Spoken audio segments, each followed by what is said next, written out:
All right, good morning. Happy hump day. Market looks to be moving up a little bit in the overnights. We'll go through that as the NQ is not really participating in that move. So it may be playing some catch up, or it may be signaling some weakness in this move up, where we see maybe ES and SPY make a new high, but NQ doesn't. Um, I don't think that'll be the case. I think it's more likely NQ catches up. But that's where we're at right now. Welcome to the stream. My name is Jacob Gabbard from Invest with Jacob. Today we're going to be live trading our indicator. We'll go over that in just 1 second. Before we do, let's go through where we're at in the overall counts. So we had our wave 3 here. We had a long, choppy, running wave or expanded flat wave 4. Building wave 5 towards 6,400 is our primary count. If they break back below these lows at 63.20, then we will very likely revisit the 62.60 low area and see what happens. From there, we'll see if they're able to do, this, take it back to 6,400, or this and break down and potentially start a bigger pullback that we'll have to track and see kind of where we're at. Right now it is a bull market, so we treat it as such. The bulls have the respect, the bears have to earn it, and pressure is what we call up. And all that means is support is likely to get bought until it doesn't. And then once it doesn't, we shift our perspective. So that's where we're at on the ES. Real quick update on the NQ. Same thing, we just have a running flat on the NQ instead of an expanded flat. So you have your top of 3, you have your ABC running flat for 4, and then you're in 5 here where we're looking for the 23,500 area. 23,526 is our target. Can they go higher than that? Of course. That's just the next target. And all that means is that's the next place we're looking for them to get to. After that, they can go up to 24,217. And then we'll see what happens there. So just because we have targets doesn't mean that's the end of the run. That just means it's the next target in the sequence. And then we'll see what happens from there. And if we need to adjust, we will. And if we don't, we won't. And that's kind of how you work the market. You don't have a bias that the market's definitely going to turn down at a certain point or definitely going to turn up at a certain point. You have ideas, and then you see if those ideas play out. And if you get a setup for that idea to play out, then that's when you trade. Otherwise, we're just looking for certain areas for trades. And if those things don't play out, then we don't trade, right? But a lot of that is work and mental thought and trying to figure things out. And that can be very difficult and time consuming. And you have to put in a lot of overnight work. So what we built is the Invest with Jacob indicator. And this indicator has been absolutely killing it. We went through several swing trades that were absolute monsters on my video from Tuesday. And then on today's video, we went through our day trading, which is also crushing it.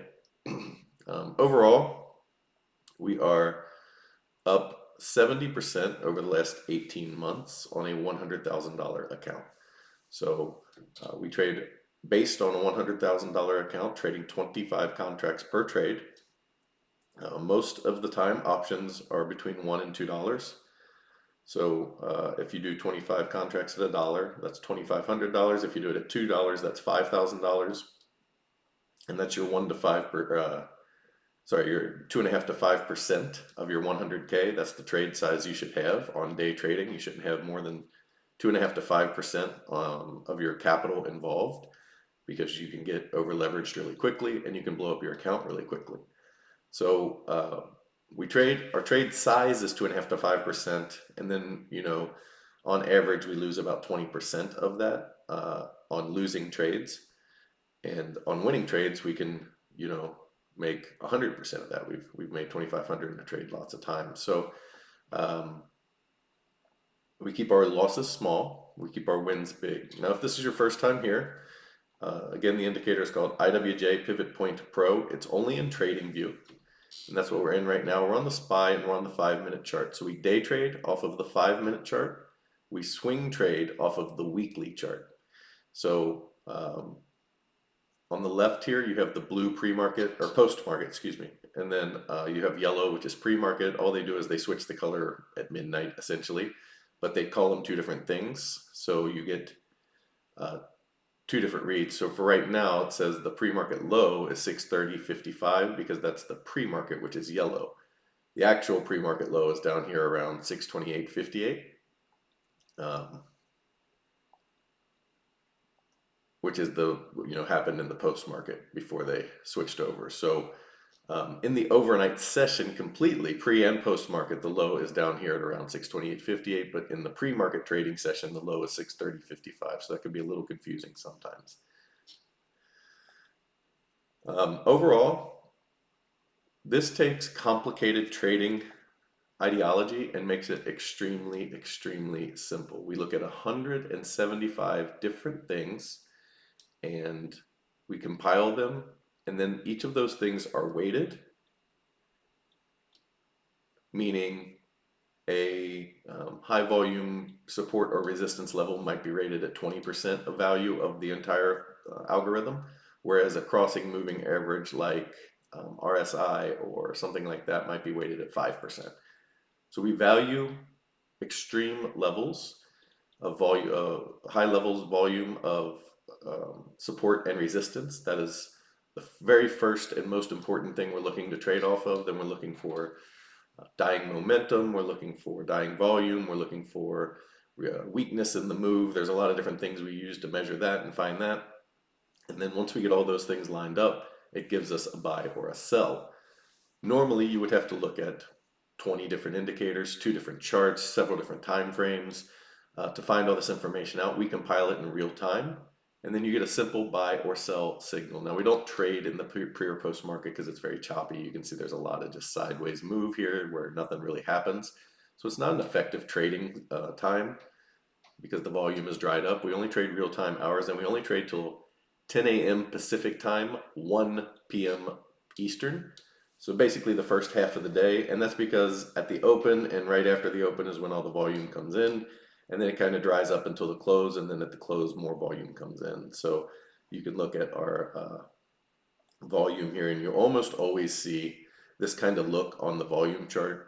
Sometimes it's a little different because you'll get some midday volume that's very different, but you're almost always going to see up, and then this kind of cup that happens, this low volume, and then at the close it comes back up again. So you have high volume coming in, and then low volume most of the middle of the day, and then high volume again at the close. So we cut it off at 10, and the reason we wait till 10 is because you can get the start of a move. This was a winning trade, this was a winning trade, and you don't need a ton of volume for trades to go, but these are the times that you're going to usually see those up until the close. So we had a sell right here yesterday. If you watch my video, you'll understand why this sell went away. It's because it was here, there was a sell here, and then as we went down, we moved too fast. So it went from buy cycle to sell cycle in one bar, and that's not typical. And that's, so what it's looking for is the buy cycle to weaken first, and then eventually move into a sell cycle.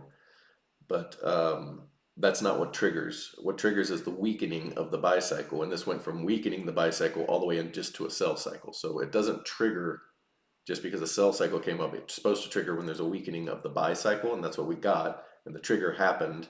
We took the short, shot it straight down in a nice winning trade. This buy here shot straight up, winning trade. This sell here, just a intermediate of this chop. It thought it was going to go down. It didn't. Small losing trade.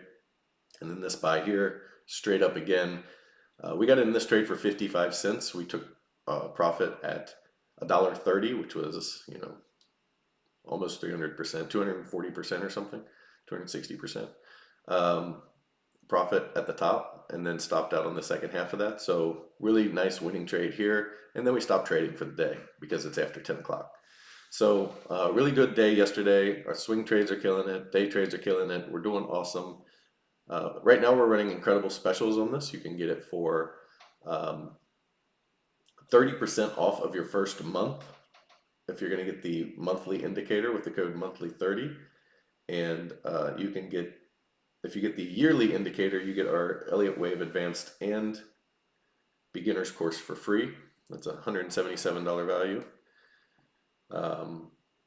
So those are some great deals we're running today as we demonstrate this indicator and how it works.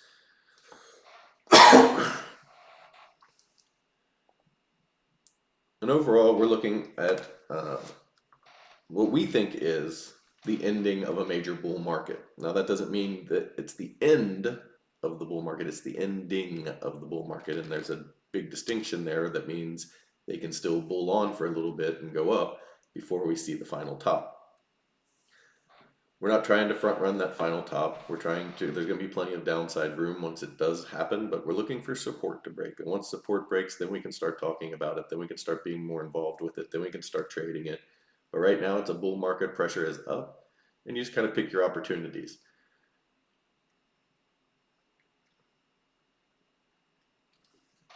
If you are looking to get it, there's a link, the indicator, there's a link down in the description. You can click that link, it'll take you over to membership plans.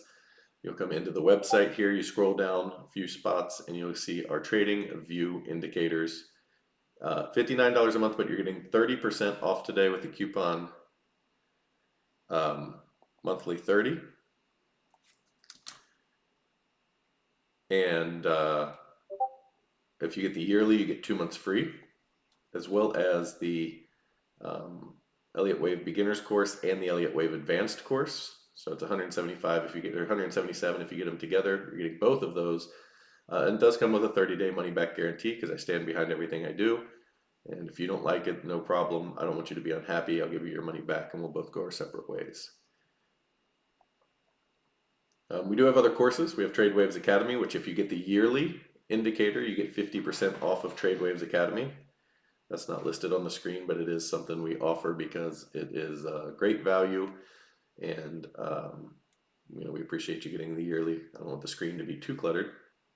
And then if you want any of the Trade Waves Academy modules, you can buy any of them individually. If you're struggling with psychology or capital management or the options or candlestick patterns or price action, any of those things you can come in and buy separately. It's 10 total 2-hour modules, and all of these are the modules. Obviously, if you bought them all, 10 times 67 is 607 if you bought them all separately. But if you get them as just the whole course, you can get it for $497. Or if you get the yearly indicator, you get 50% off of that. So that's how you get the indicator. And then once you get it, you'll be taken to this page. It's really important to follow the instructions. I've had people cancel the indicator because they haven't been able to figure out how to get it set up or whatever. It's super simple to set up. All the instructions are here. They just didn't read them. Simply fill out this form. That gives me your TradingView username. I have to have that to give you access to the indicator. Then you scroll down. If you need TradingView, don't sign up before you get this because I have a link in here that will give you a discount on a TradingView account. So click here to open a new TradingView account. Simple, click there. Tells you exactly what you need. You need at least an essential account on TradingView. And you need the CME, CBOT, COMEX real-time add-on data for the ES and NQ, which is about $7. And then if you just watch these videos, it tells you how to set up the indicator, or I'm sorry, how to set up TradingView, I can't read, how to set up the indicator, and then goes through our exact day trading strategy, how we use it, exactly how we use it so that you can get the same results. Goes through our exact trend day strategy. So everything has a strength and a weakness. The strength of our indicator is volatility. The weakness is trend days. And the reason is most people are looking to trade off of high volume support and resistance levels. And that's what we're looking to do as well because that's how the market and when the market turns. But on trend days, those resistance and supports don't get respected. They get blown through. So you're going to see on this trend day, you can see already on the screen, they're trying to sell because these levels, this level that it came off of here was a key level. This level up here was a key level, tried twice off of that level. But when we're in a trend day, it's not going to go down. It's going to continue on the trend. So this tells you how to identify trend days and stay away from these sell signals. Or in the other case, it would be buy signals that are no good. They're not going to play out. So we avoid these and we don't take them so we don't lose that money. And then we go over our swing trading strategy, super simple weekly swing trading strategy for that. Now, one thing to note is somebody mentioned they don't like going through 10 different charts and having to change the settings in the indicator because you do, if we were going to NVIDIA, we went to the settings, we'd have to go to our inputs and change this to NVIDIA and this to NVIDIA, ticker 1 and ticker 2, and then change this to one candle. But what you can do is you can do that and then save a chart. So I can have an NVIDIA chart that I just create and save. So I come in here and I would hit create new layout, have auto saving on. And once I create that new layout, it can be its own chart that does its own things. And I don't ever have to change anything. I just come click on the chart and NVIDIA comes up and I can check it for swings. And I just click on the charts. So you don't have to ever change them once you get them set. You just have to make new charts and save them. We would like to hopefully make that an automated thing where it just knows what to do when you get on the chart. But for now, it's super simple to create and save the chart. So you do get all of the videos that tell you how to use the indicator, exactly how we use it, and how to set it up to make sure you have it right. Make sure you check your spam. Sometimes emails go to spam. There's emails with instructions in there as well.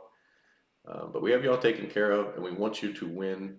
We want you to be successful because that is the key to building wealth.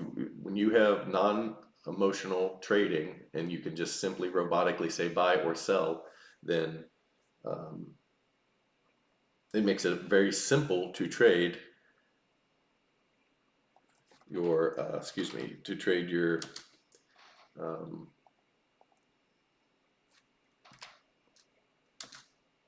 sorry, one second. It makes it very simple to trade and not have to worry about, am I doing this right or wrong? You're getting the edge. The edge is the indicator. And then you just apply that edge relentlessly to the market. Now, does that mean we're never going to lose a trade? No, of course not. We're going to lose lots of trades and we're going to win lots of trades. You win more than you lose over time, and you're going to have a bad day. You're going to have a bad week. You're going to have a bad month sometimes. We've never had a bad year. We've never had a bad quarter. We've never had anything over a month that was bad. And as I pull up the numbers here, give me one second, you'll see that over the last 18 months, we've had some losing months.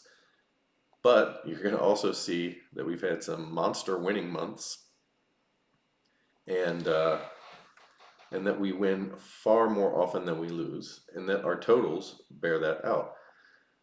So as we look at the numbers here for the last 18 months, which is where we're at, we had negative 22 in March, and I'm going to highlight the bad ones because I want you to see we have losers.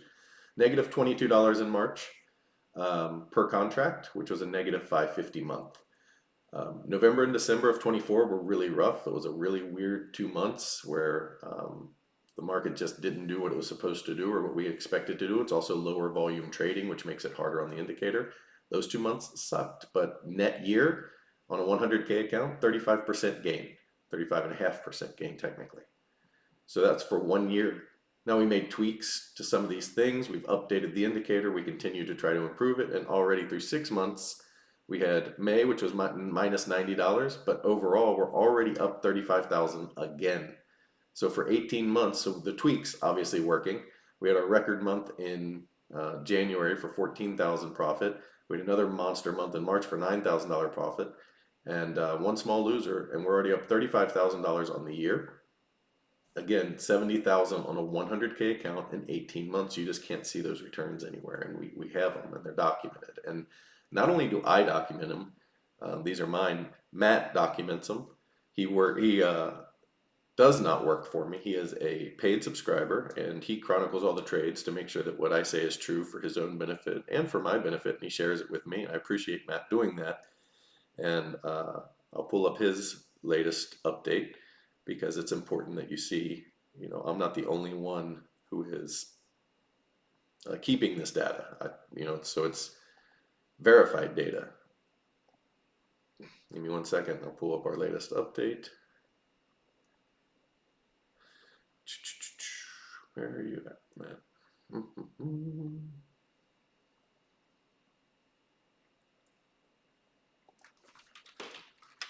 One second here.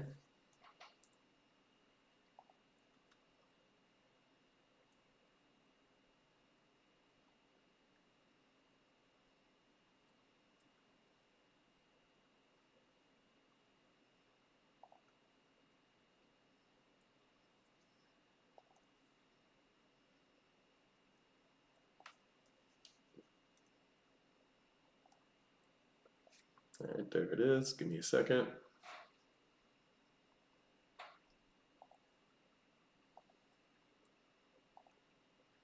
So here's Matt's latest update in our channel. Results for June, plus 186 times 25 contracts is $4,650. Really good month despite a significant volatility drop as the market moved higher. Profit year to date, 34,375. So we're absolutely killing it, guys. We're absolutely killing it. And, you know, this is the whole point of trading, making money. It doesn't matter if the market goes up. It doesn't matter if the market goes down. It matters if my account goes up. And there are going to be days that my account goes down. There are going to be days that my account goes up. Again, far more days of going up. It's all about mindset, discipline, and understanding. It's not, I repeat, it is not about being rich overnight. We are not a get rich quick scheme. This is not a scam. This is not bullshit. This is real trading by real professional trader. And it's how it really goes. I am telling you the truth about trading. Everybody else is selling you, oh, we made 700% on this one trade. Maybe. You might have. That might have been a thing you did. Let me see the rest of your trades. Let me see every trade. I give you every trade. I gave you the losing months there. I didn't highlight the winners. I highlighted the losers because I want you to know what the risks are and how this works. And that this isn't going to be all rainbows and butterflies. You're going to have bad days. And that you need to manage your risk. And that you need to be responsible for your trading, because ultimately you can have the best trading system in the world, but if the person operating it is a emotional boob, they're going to lose money. So that's where we're at. Let's look at key levels here before we get started. Key levels today, we have a call wall for the 0 DTEs at 633. Our one day max is 634.50. Very, very, very often, like 95% of the time, this is going to hold the day, meaning they won't go much higher than this. They may come up here and do, you know, into this area, but they'll tend to either do this the rest of the day or this. So we'll keep an eye on that. Call resistance. So this is longer term call wall is at 630, 6,300 essentially for the SPX, not quite, but that's a big level. We got high volume level down at 627. We have a put wall down here at 626. This is going to act as support. If they get below that, you should expect a quicker sell. And then we have our one day minimum all the way down at 623.30. So a really wide range today, 623 all the way up to 631. So we could see some volatility. I'd like to see some come in. It's been pretty boring lately, honestly. We're still making money. It's just I like the market to move. It's more fun. So hopefully we see a little bit of volatility in the pre-market. We look for evidence of what's going on. Right now, ES up about 0.5%. NQ only up 0.14. Again, this is an interesting thing to see that the NQ is lagging.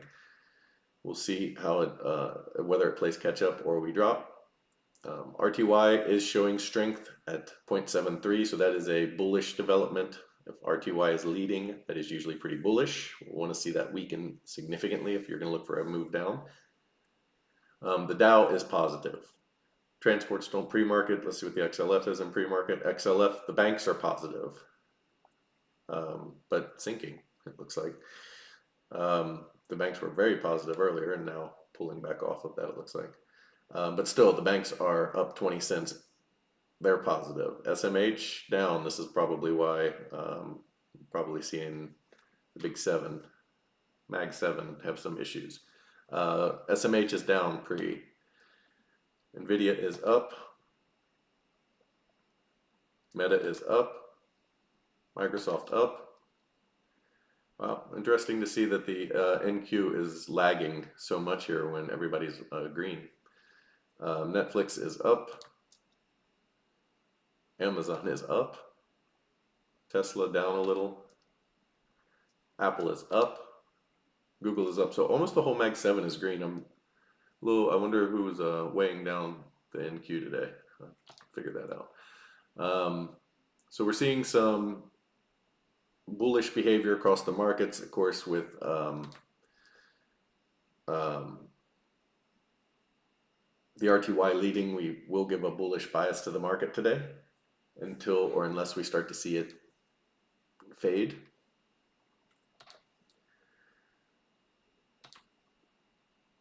Bitcoin's down a little bit. Okay. So bullish context on the market for today. So we need to keep that in mind.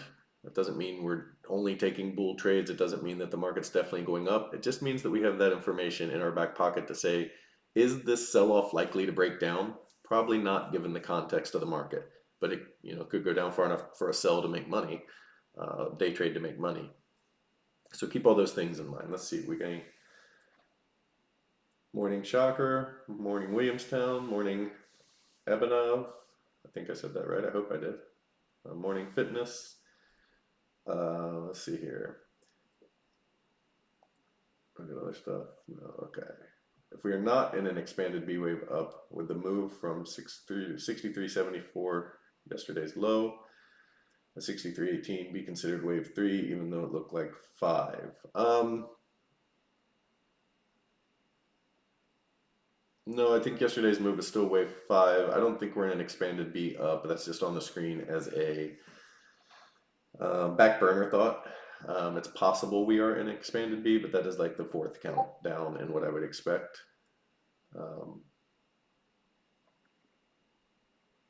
So I would still count it as what I have it here. So you have 3 and 4 in this choppy mess. So this is not an expanded B wave. This is an expanded flat for wave 4, and then up in 5. Now this B wave here is a different count completely. That's altogether different. That is not what we're looking for. We're looking for these 2 wave 5s.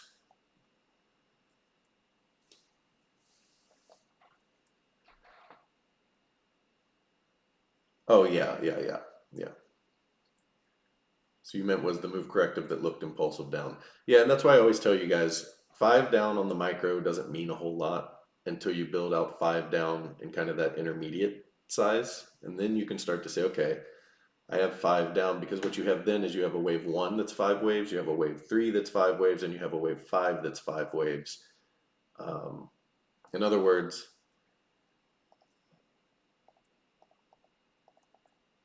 if that's your first 5 down, that can be an A wave. A waves can be 5 waves, right? But that's a 5 wave, wave 1. And then you get an ABC for 2. And then you get, 5 wave move for 3. And then you get an ABC for 4, and then 5 for 5. So that's what that is. Market just opened, so let's get back on our charts. Make sure we're ready to go here. We might get a sell right out of the gate. Come on, get up there. SPY.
Let me look here at the charts and see what's going on. I feel like min-Q might have messed us up here.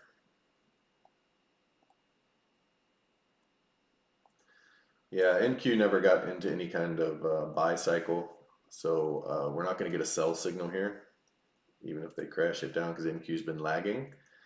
Mentioned that in the pre-market. So with NQ lagging, we're unlikely to get a, well, we're not unlikely to, we're not going to get a sell signal here, unfortunately. But we'll wait for them to come down to a support level, hopefully, and give us a buy signal. So we'll be looking for a buy signal out of the gate instead of a sell off of support. The ADD is currently at about 1250 positive. That's a bullish development, and the Vold is also very bullish at the open, although it's, the open is always misleading. So because there's a lot of volume coming in on a single bar, and it's the only bar of the day. So currently bullish in both places. We'll see how they look here out of the gate overall.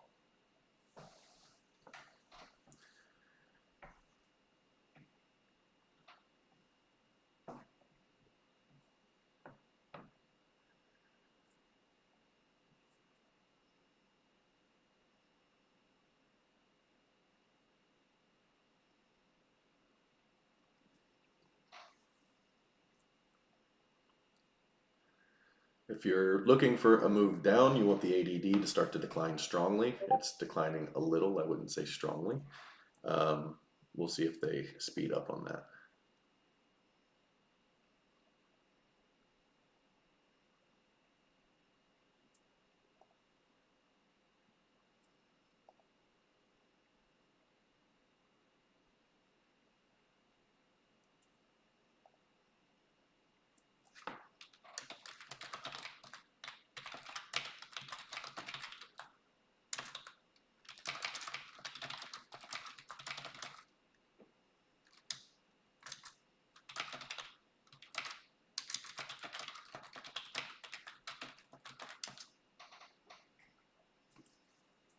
So one thing we're looking for here and why we don't have a sell signal is if we go to Pivot Point Pro, we're looking at the ES and the NASDAQ. So this is the S&P futures and this is the NASDAQ futures. We're looking at those as well as the SPY because we want to see all three doing the same thing at the same time. And if they are, and all the information on the indicator matches, we get a buy or sell signal. If they are not doing the same thing at the same time, we do not get a buy or sell signal. And if we look at the NQ here while we wait, the NQ never got out of its sell cycle. So it only had one quick, so it had a sell here and that bought up. They couldn't quite get a sell stop because it just wasn't high enough. And then that sell, worked out to the downside and they've already come down and tested the pre-market low on the NQ. I said the NQ was lagging and it's leading to the downside right now. RTY is still holding strong, so I don't necessarily, and the option pricing, let me look at that real quick. Option pricing is fairly low. It's a little higher, a little more elevated today, so we could see a little more volatility. That would be good for the bears in general, but not like a ton higher. It's not like way elevated, but it is in fact higher than normal, a little bit higher than normal at the open.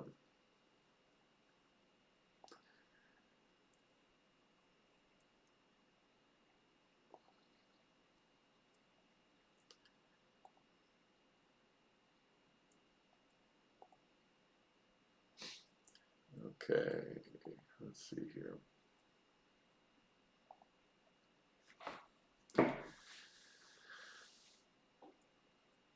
See on the, so the NASDAQ barely got back up above its last sell signal, whereas the ES or SPY here stopped out pretty quickly, but also came way above and set the pre-market high right here.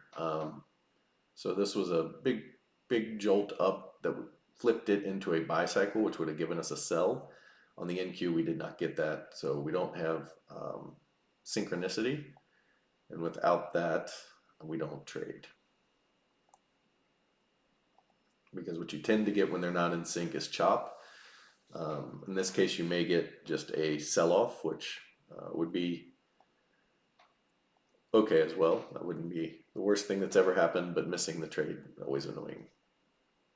But just let it be annoying. That's the thing here, guys. Let missing the trade be annoying. Don't let it be a trigger that makes you say, I have to get in the trade now and then chase a trade that's not going to work out. Let it just be annoying because there's going to be another trade in 20 minutes or a half hour or tomorrow. You may have to wait till tomorrow. It doesn't matter. The point is there's always going to be another trade.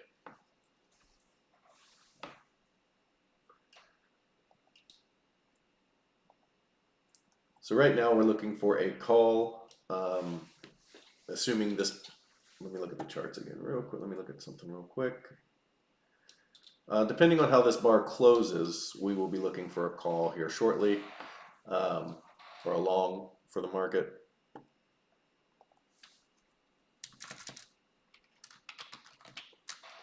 As long as they close this bar without shooting up too high, we should be able to get a call coming.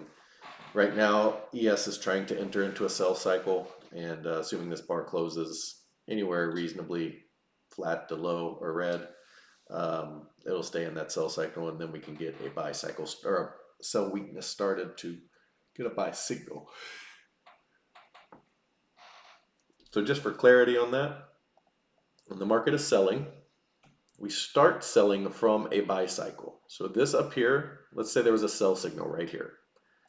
That would still be in a buy cycle, but what the sell signal is telling you is weakness has arrived. We have reached a critical point that we're looking for the market to fail. and the market is showing weakness, and it's showing enough weakness that we think it will drop 7 to 10 points with the potential to drop more. This is 7 to 10 points on the ES. So let's say we get a sell signal here. We're still in a buy cycle. We're still in a buy cycle. Still in a buy cycle. Now it's gotten weak enough that we're in a selling cycle. Okay, so then we get into the sell cycle. It continues down until it's done with the sell cycle and we see weakness. Once we see weakness, you get a buy signal. The buy signal is still in the sell cycle.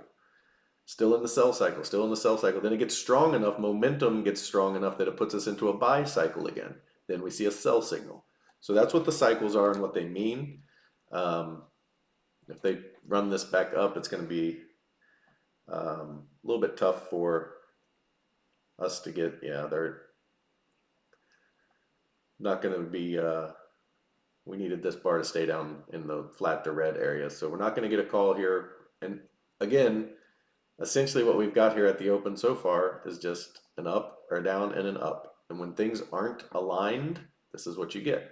So we wait till they realign so that we can get, we don't get chopped up.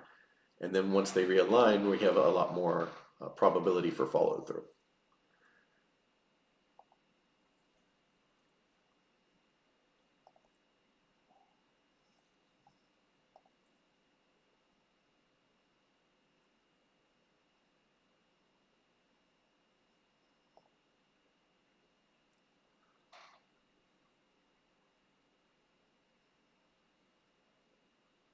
Do you use market orders or limit orders? Never market orders. Market orders are the devil.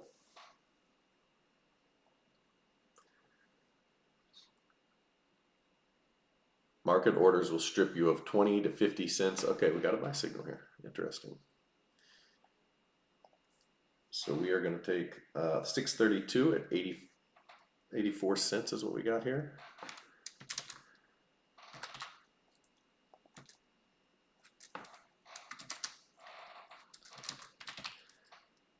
632 at 84, stop's going to be 630.80.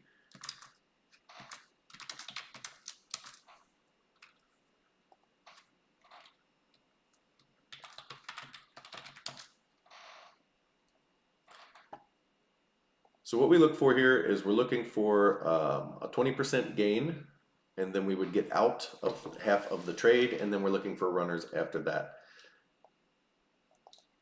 Not a good start here. Let's see if they can hold this low.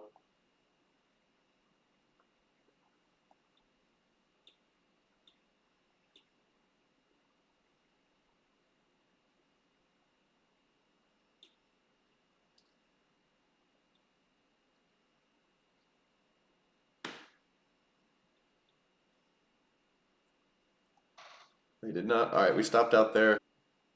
And this is the whole point of me pointing out the good and the bad of trading. Yes, we had a losing trade here. That doesn't mean anything. Any single trade doesn't mean anything. Any single day doesn't mean anything. What we look for is consistency across time, because what we're doing is we're just beating an edge. And an edge in the market is about 60 to 65%. That's about the best edges you're going to get. Occasionally there's setups that run about 70%, 1-2-1-2 setups. But for the most part, your edges are going to be 60 to 65%. That means you're going to lose 4 out of 10 sell signal right here.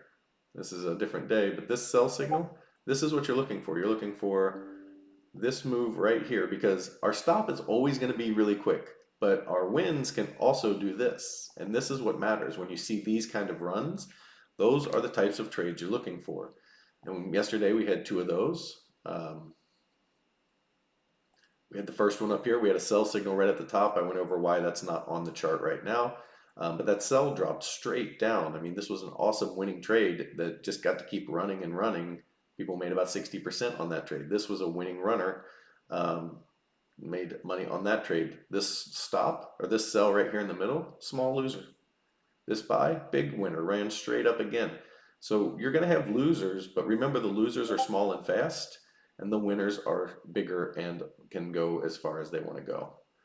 So continuing to break down here, this is a pretty good sign. The ADD is crashing, that's a good sign. The NQ is red, that's a good sign. RTY is still holding on, we need RTY to weaken a little bit. If we can get RTY to weaken, that would be great. And then we need the Mag 7 to start turning red. Do we have any of them? Not yet. Hold on. Yeah, Microsoft is red, Netflix is red. Yeah, so the Mag 7's turning red today. That's great. This is all good news. If you're short, we have a swing short going, so that's good news.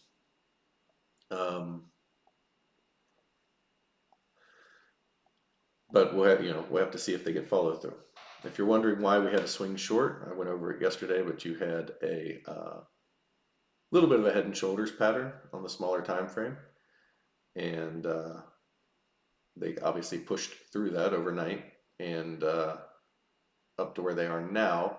But you did have a little bit of a top shoulder, so you had shoulder, head, and then you had this shoulder here where we entered. So if they were going to turn down, we had a really good risk reward, and we'll see how they play it out. But they did poke a new high over here, 60.77, 63.77. Turned down off of it. You're seeing the ADD down at 933. It opened at 1250, so that's a good sign for the shorts. We're coming into the upper pre-market low. We'll see if that holds.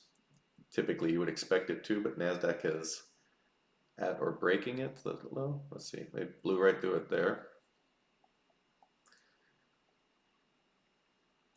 Let's see where NASDAQ's at. Yeah, NASDAQ is at its pre-market low. So we'll see if they break through here. If they break through here, well, then you have a chance to really melt down and sell here. The pre-market low, yeah, so they're going to very likely test 23,100 if they break through here. They have a little bit of support at 23,160. That'll be the next major zone. But if they break that, they're coming down to test 23,110. And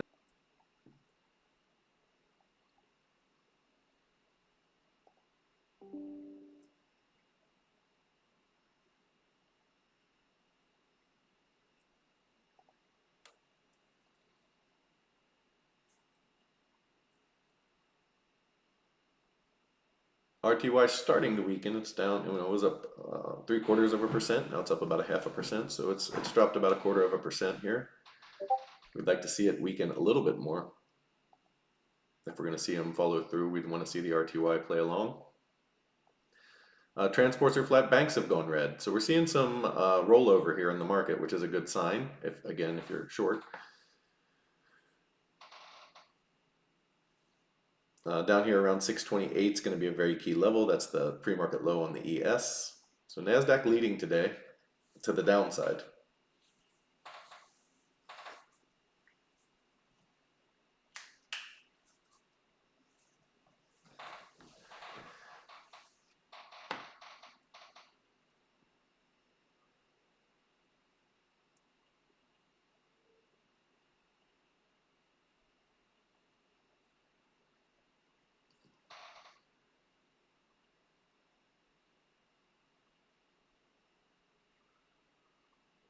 That was weird. I didn't even see the buy signal you saw. Yeah, it's kind of a weird location for the buy signal, honestly, but it was only on there for a split second and then it was gone. But yeah, that was a quick in and out one there that did not work out.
So right now they spiked the upper or the quote unquote pre-market low, the low of the morning session here, spiked below it, and now have started to try to recover. We'll see where they close this candle, and if they try to reverse, this is going to be an interesting area because the Nasdaq is bouncing off of its pre-market low, and ES is bouncing off of, or SPY is bouncing off of the upper pre-market low. So they spiked theirs and they're above it. We'll see how this goes exactly, but if the Nasdaq gives us something like this, then that's going to likely trend down for the rest of the day.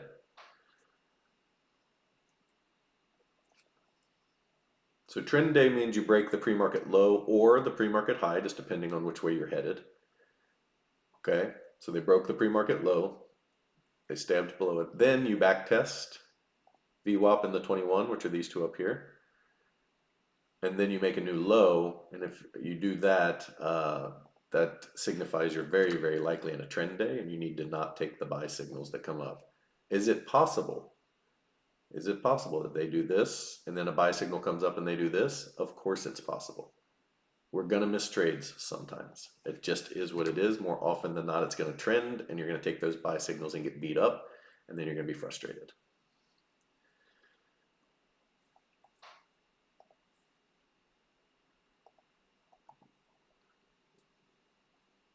I did say volatility was up a little, not a lot, but a little, and that does favor the bears a little. So we are seeing the downside play out to start the day. We'll see if they can follow through to the downside.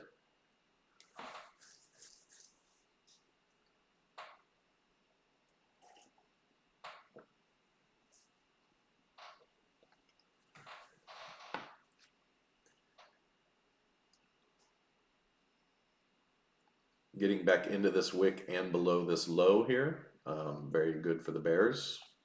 That's a good initial push because that makes this doji less likely a reversal candle, especially if they can, the deeper they get into the wick, the less likely it becomes. But you could definitely see a tweezers pattern here or a double bottom tweezers type of deal.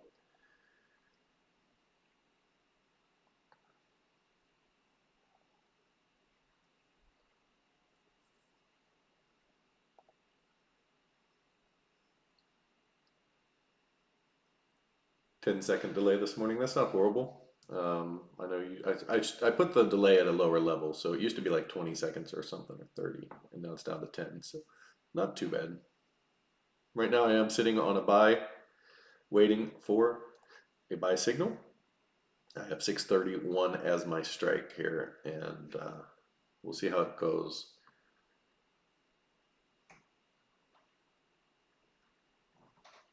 Again, holding VWAP in the 21 is critical for the bears. Breaking that is critical for the bulls.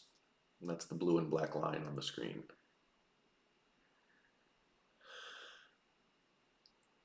Black being VWAP, blue being the 21, 5-minute 21 EMA.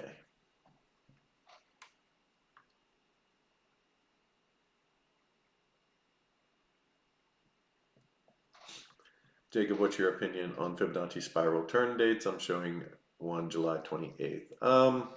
I don't do time, honestly. I know some people use it effectively. I personally am wishy-washy on it. I think it's okay, I guess, arbitrary more than anything. So I know there are people who use it well, and I'm sure they have very similar parameters that I have on EW. So I would not be shocked to see them use it well, but that's not something I speak to I want to speak to because I'm not well versed on it and don't use it myself. I try not to pretend to know things I don't know because that's not fair to anybody. So if I don't know them, I just tell you I don't know that. There's a million things you can know in the stock market, and I don't care to know them all. I care to know enough. So you could know a little bit about all of the things in the stock market, or you can be an expert on a small niche and make money. I choose the small niche, make money approach. So the things I know about, I know a lot about. And the things I don't know about, I don't know much about because I don't spend time on them. I don't want to waste my time trying to know a little bit about something. There's a book called, I think it's called The Orange, I think it's called The Orange Revolution. Anyway, the overall point of the book was that the great companies are great at one thing, and then they're okay at everything else, but they are great at one thing. For example, Zappos is great. Their return policy is unmatched. You can just order shoes, get them to your house, and return any of the ones you don't like. And their customer service is great for that. Some companies are tremendous at customer service, not as good at sales or product development or whatever. And it's because when you focus on everything, you're bad at everything. When you focus on one thing, you can dominate the market in that one thing, and then the other things will work themselves out. If you can, especially if it's customer service, and the whole point of the Orange Theory book was the companies that are great have tremendous customer service, because especially nowadays, customer service is all farmed out bull crap, and everybody's gets frustrated with it. So when you find a company that takes care of you and treats you like family and treats you like you're one of them, um, you want to stay with that company, and you'll overlook some of their flaws because you know that when they make a mistake, they'll fix it. This is the same concept that goes into trading. If you try to learn every trading style and every single thing that anybody's ever said on the internet, if you're watching a video and go, oh, I'm going to try that guy's 1-3 method, or I'm going to try this guy's EW method, or I'm going to try this guy's this method, I'm going to do that, and you have 5,000 things going on in your head, all you really have is a setup for failure. But if you know one clear path and you're looking for one clear thing, then you have a setup for success. You have a setup for repetitive winning trading, and you don't waste your time with all the other stuff.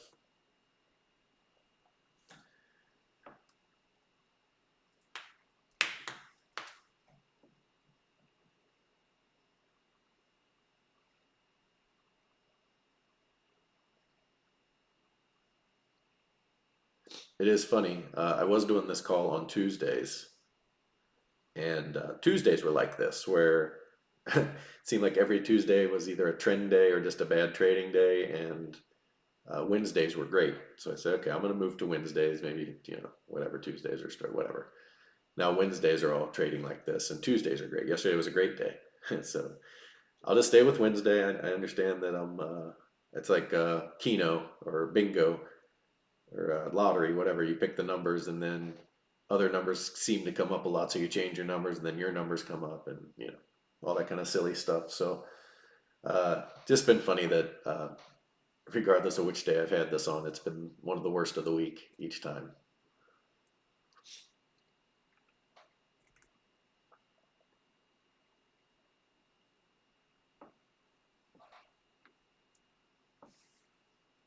Remember, guys, the codes on the screen are only valid until the end of the call.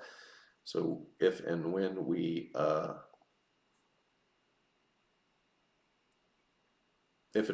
end the call, well, we're going to end it, not if. When we end the call, the codes will no longer be valid once I get everybody set up, and then you won't be able to get the discounts that you see on the screen or the free stuff.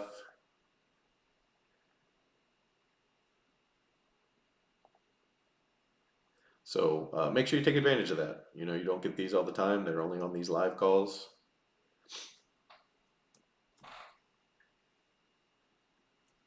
So make sure you're taking advantage of it. Remember, you can just get the indicator, not trade it, just watch it. Put it on your chart and watch it for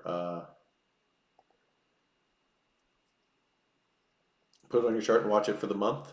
And if it's terrible, then just get your money back, and you never had to use it or lose money or anything. You just got to see how it worked for free. And if it's not terrible, which typically it's not going to be terrible, you'll be really happy and excited and make money moving forward. Call resistance right here. So we do have a key level that they're trying to bounce off of.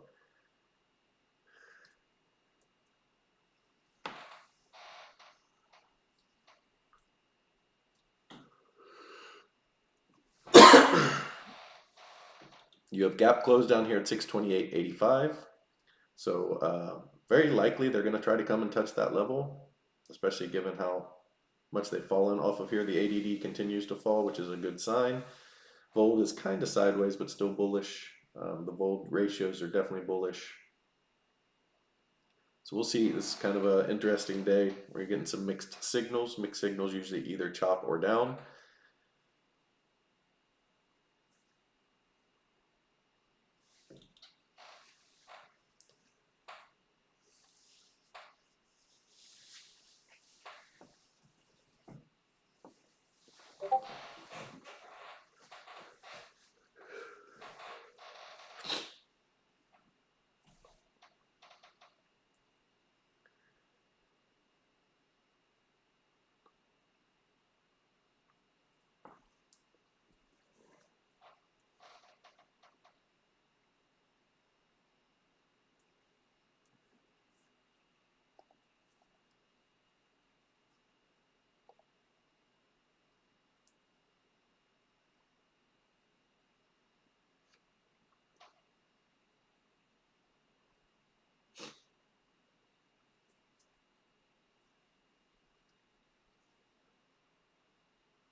So off of this all-time high, you have the potential for them to start building 5.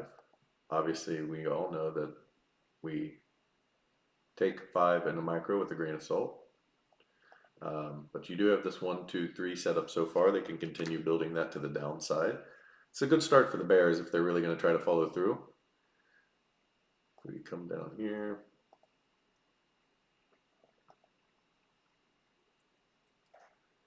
so they hit the 1764, came back up to the 1382, which is okay, and then down through the 2.0. So in general, you would look for a bounce fairly soon, but that doesn't have to happen. When they start to sell, they can extend wave 3s pretty far, but a bounce back up, especially right into the VWAP 21 area, would be perfectly reasonable. And then we would look for potential continuation after that.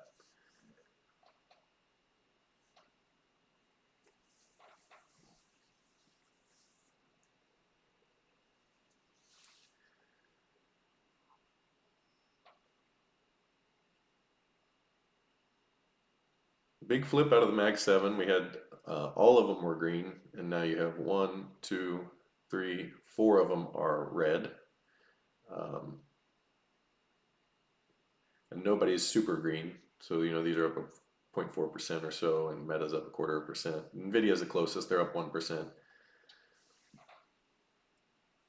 Let's see if we get a buy. So we were looking for a potential bounce back up to VWAP here, so let's see if we get it.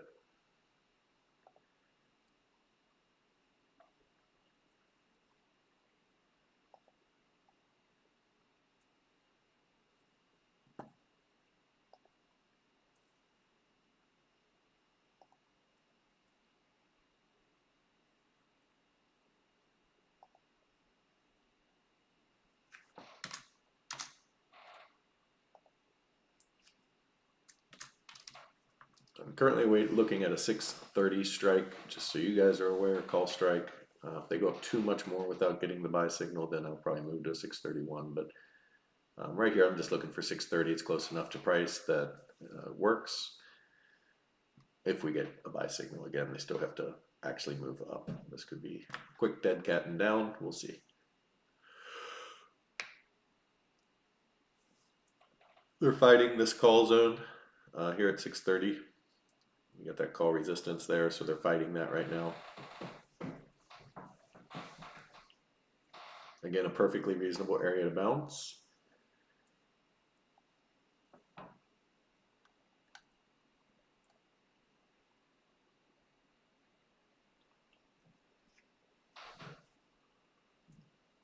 You also have some chart support over here at that level. So not surprising that this is a little bit of a battle here, at least a couple bars.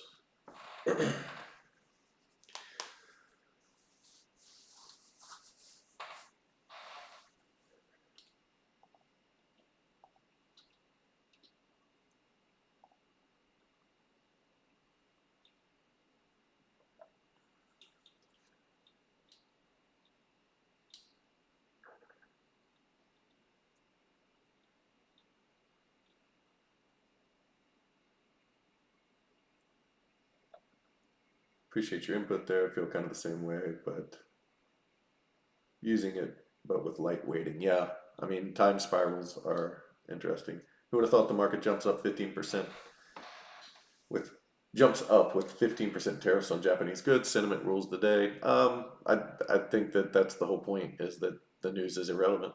It just doesn't matter. We're looking for 6,400, and they pushed closer to that number.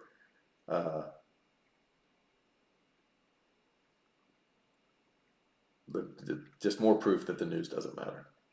Just to say, my second month on the indicator, and has it changed my quote unquote luck in the market? Thanks, JG. No problem, Prabs. That's the thing. We don't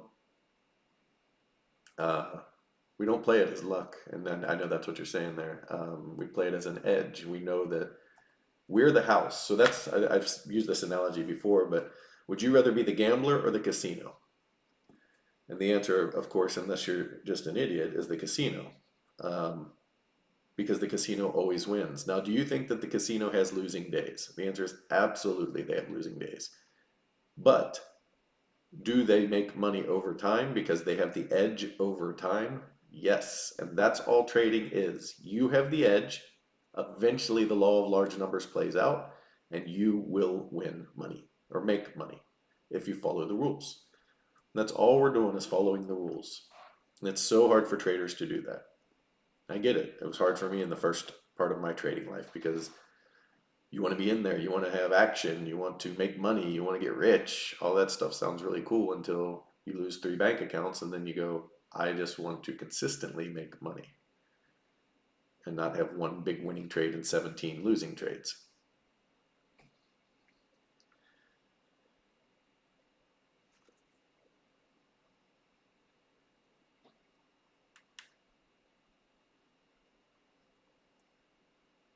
QQQ are quite different from SPY. Yeah, QQQ is red and NQ is red, ES is green.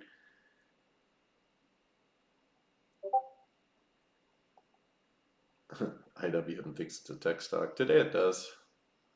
Most of the time, IWM is the one getting beat up. So, all right, let's see if we can get a buy signal here.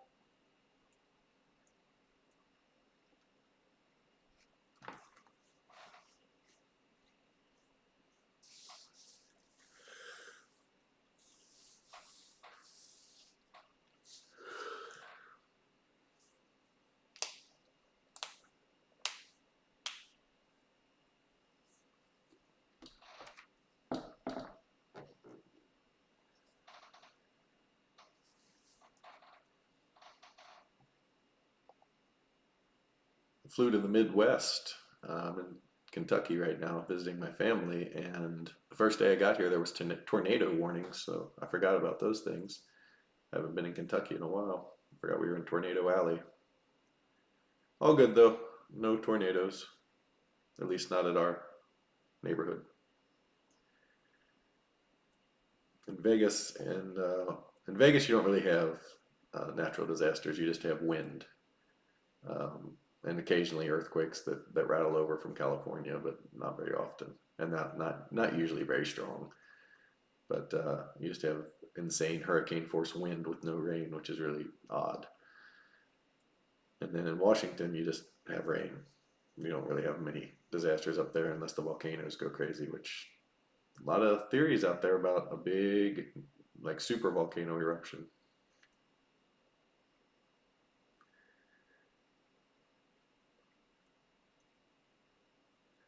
Was your recent move from Vegas to Washington? Yeah, it was.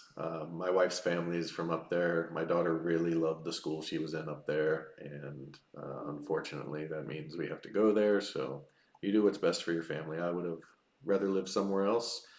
It makes me sick that I fly into Kentucky and gas is 2.65 a gallon, and in Washington it's almost 5.10. So I'm paying 2 to 1 on gallons of gas, among other things, and just ridiculous.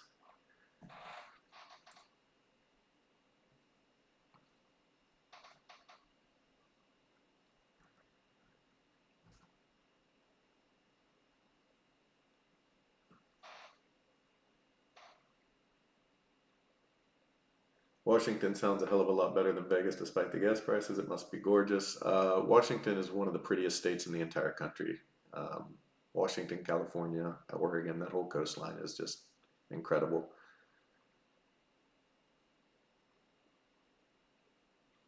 But it's not better than Vegas. It's not, it's prettier than Vegas, but not better. I hate rain. It's very depressing there. Um, yeah, just not my cup of tea. But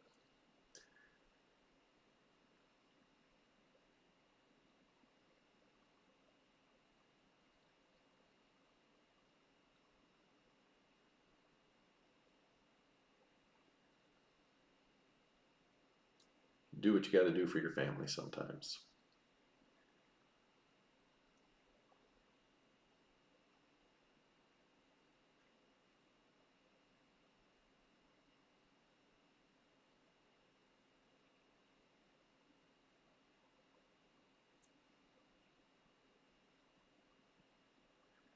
got to remember, Vegas, you get 3 months of hell, where it's like 120 degrees, and then you get 9 months of just absolutely beautiful, incredible weather that every single day is sunny, uh, just awesome to be outside. We had a pool. Yeah, I would take Vegas 100 times in a row over Washington, at least Western Washington, where it rains all the time.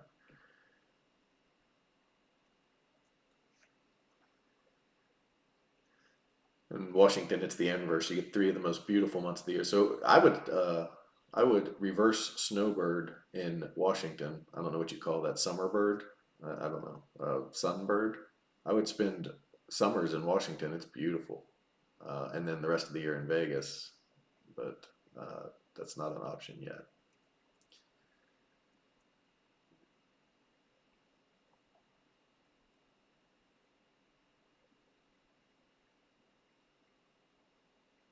You really need to add to the bourbon collection now, no doubt, no doubt. Yeah, all that rain, you get drinking's on an uptick at that point. Goes into a wave three.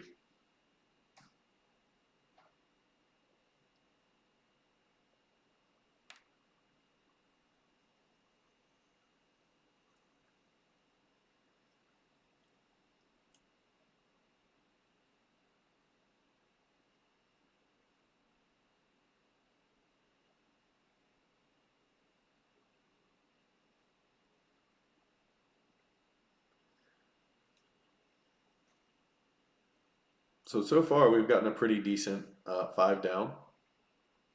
It's not the best in the world. I could go into the 1 minute chart and look a little better, but we got the bounce kind of where we'd expect. Like to see them bounce a little higher up into the 630 zone or so. Higher upper 630s, I should say. 631 almost. But we'll see if they can continue. If they get a 4 or 5 here, this would be a better five down. So then you'd have 1, 2, 3, 4, 5, 4, 5.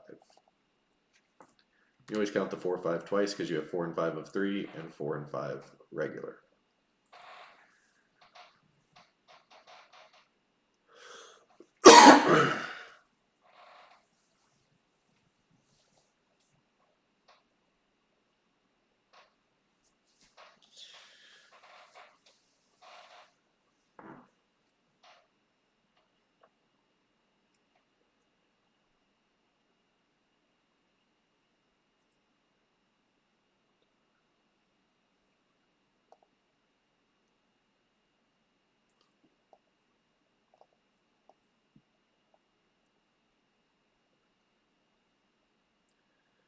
NQ is starting to give us trend day confirmation. So we take each chart on its own, but NQ poked below, back tested, poked below, and now they're below again. So they're starting to show trend day confirmation, which means we would ignore buy signals after the first one. So we always take one because what you get is failed breakouts and failed breakdowns. So they tried to break out here, they failed. And when you fail to break out, you come back to the bottom of the range. So now they've tried to break down here. If they fail, they'll come back to the top of the range. So we always take the first to buy because we're looking for that failed breakdown. And if we get it, we have an awesome risk reward here. Very small loss, very big gain potential. If we don't get it and they continue to the downside, then we let them melt down for the rest of the day and move on and trade tomorrow. So we'll see how it goes. But NASDAQ's starting to look much more like a trend day potential here.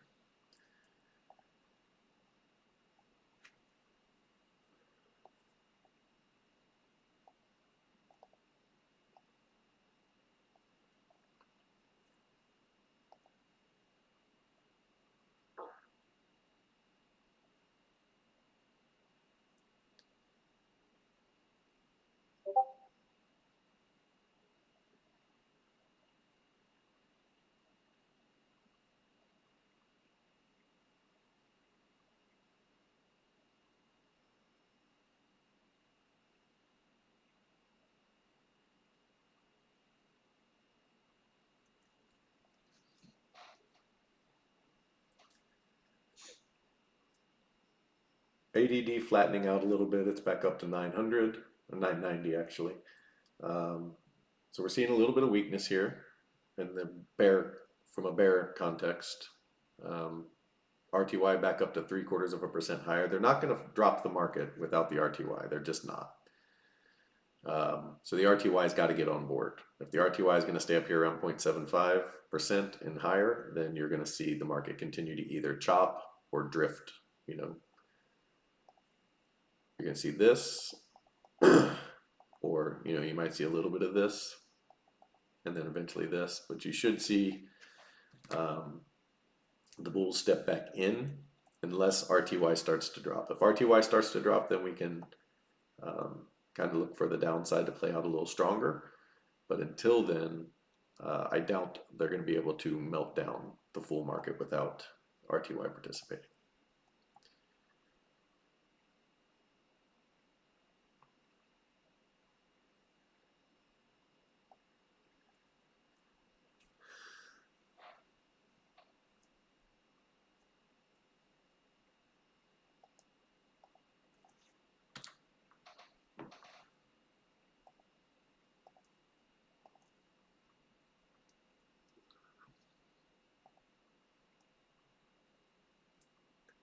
Yeah, back test of just above VWAP and the 21 and the 631.08 would be pretty reasonable here.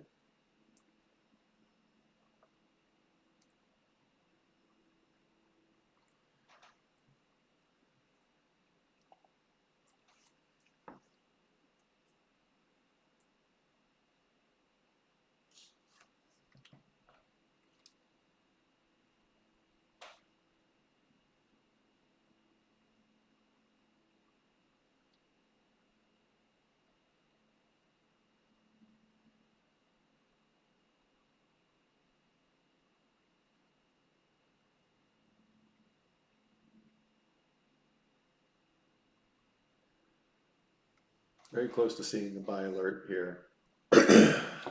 ES needs to get on board. If ES gets on board, then we will see a buy alert here shortly. I'm still sitting on 630 as my strike.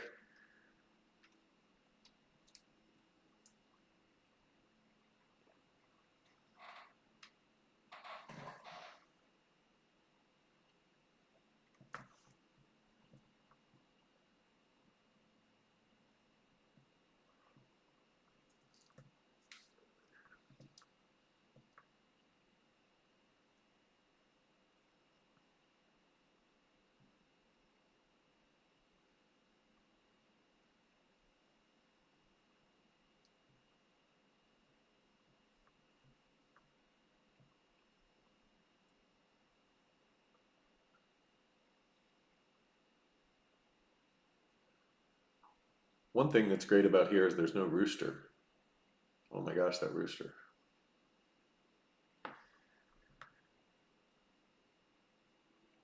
Nobody just crowing all morning long telling us the sun's up. And I get to sleep until, 8, which is about 3 hours later than normal. So that's another bonus.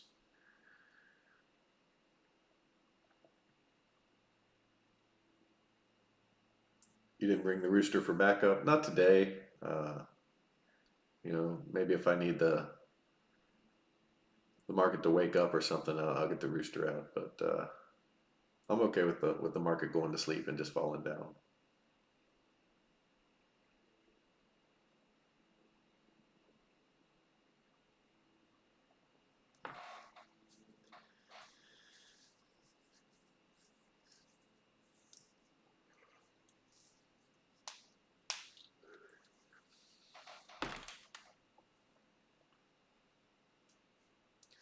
Remember, in general, we do have cracks in the foundation.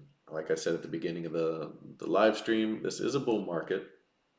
We defer to the bulls. We defer to the trend, but the trend is showing cracks. We do have negative divergence on the daily MACD from out of the stratosphere. That is eventually going to play itself on the market. The market is eventually going to come back down.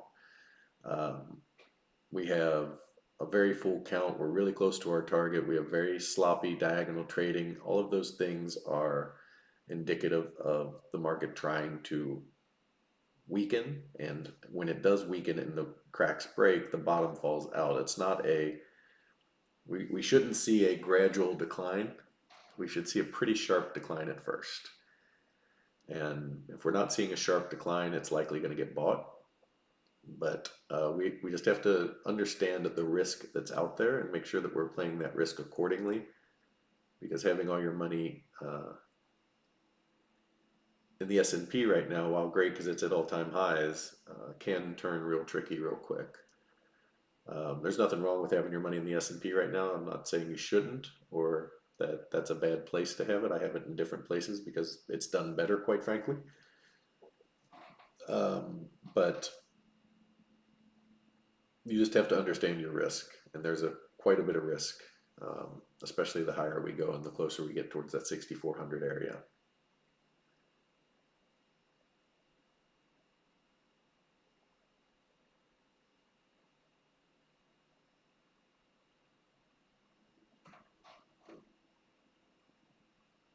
All right, we got a buy signal. We're going to take 126, so 630 at 126, and our stop is going to be 629.85.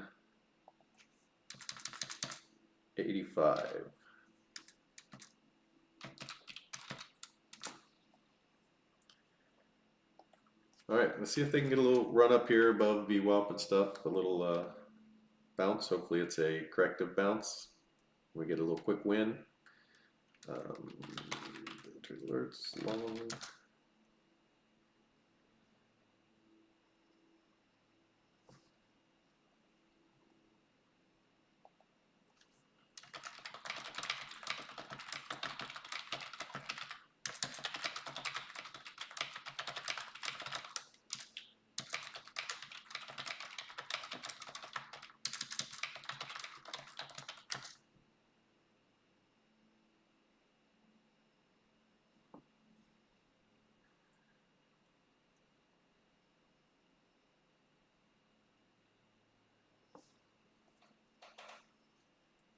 Now, if this long fails and they make a new low, then we are very likely in a trend day down, and we will very likely be done trading the longs and most likely done trading for the day because trend days don't usually allow you in.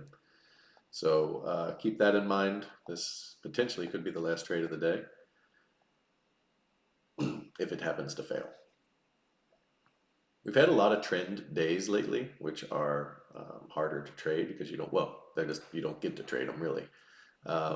Because they are hard to trade, so we sit out of them, and that has made trading just a little more slow. But you know, that's, you go through phases. The market goes through phases. It goes through ranges. It goes through trends. It goes through a lot of different things, and more often than not, the trend or the market has tops and bottoms of the day. It doesn't trend, so the market can move up in a day, but then move up to a certain level, hit, you know, pull back, and then the next day move up again, hit and pull back and do this, and we catch all of these swings. But if the market's trending, you know, you just get straight up, straight up, straight up, or straight down, straight down, straight down. You don't get the good day trades that you want to get, so you sit out of those days. More often than not, tops and bottoms in the market happen that we get to trade on a given day. I would say it's probably 85% tradable market, 15% trend day, something like that, maybe 90-10.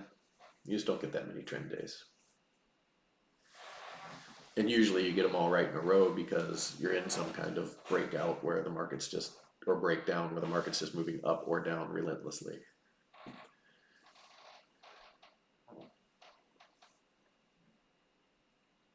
How can you be 100% sure the sun is up without the rooster? Yeah, I can't.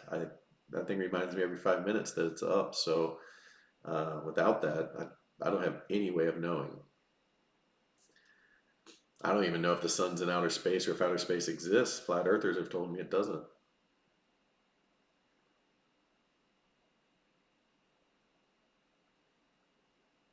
So the sun might just be somebody with a TV up there showing me a picture of the sun. I don't know. It's crazy.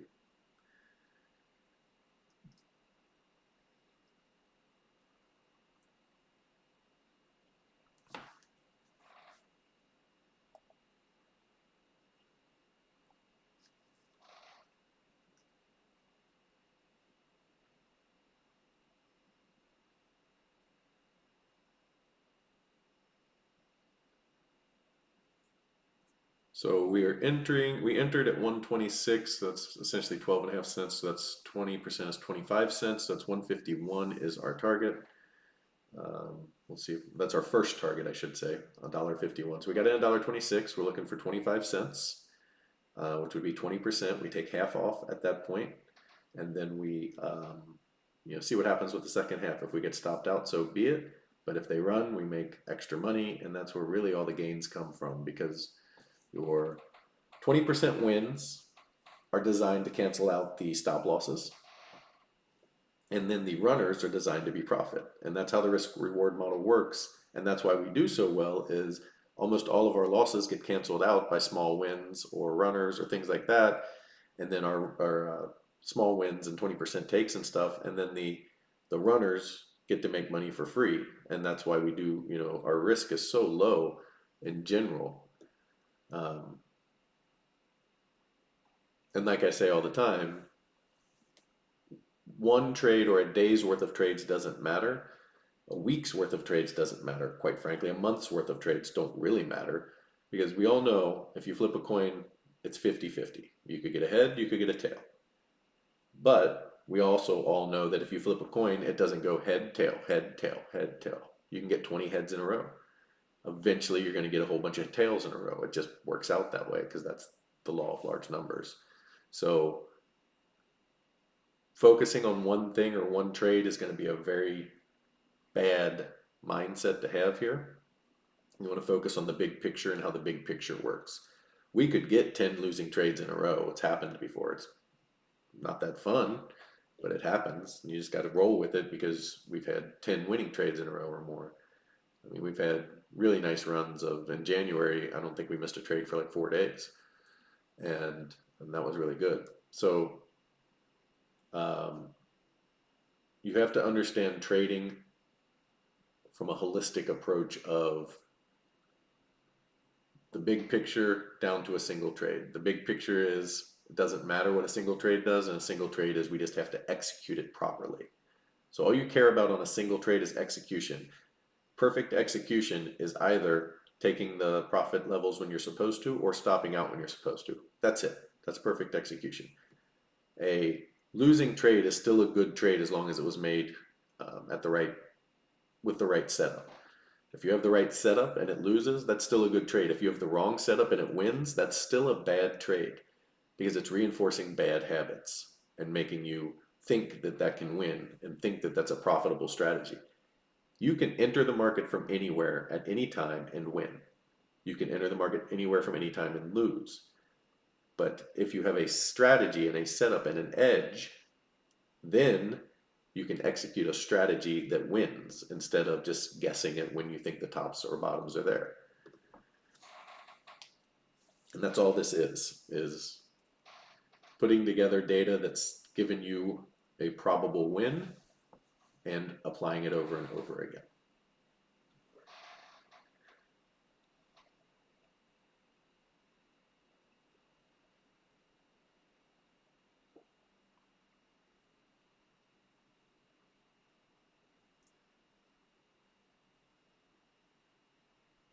If you guys are football fans, if you remember back to the New England Super Bowl against, I think it was Atlanta, right? Pretty sure it was Atlanta, where Atlanta was up like 31-10 or 31-3, whatever it was. It was a huge lead, and it was in the second half. Atlanta was probably 85-90% to win that game, but they lost because the 10% played out. Looking at that score, are you going to bet on New England to win? No, you're going to take Atlanta. You're going to say Atlanta should win here. That's what should happen almost every single time. But it didn't. And that's how trading works. Should this trade work out? Yeah, it should. Is it going to? We don't know. We don't know. It's looking like it might. But until it does, we execute the rules of the trade. So everybody thinks that there's going to be a magic formula out there where every trade works, and that's just not the case. If it was, you all know the line, we'd all be billionaires, probably trillionaires.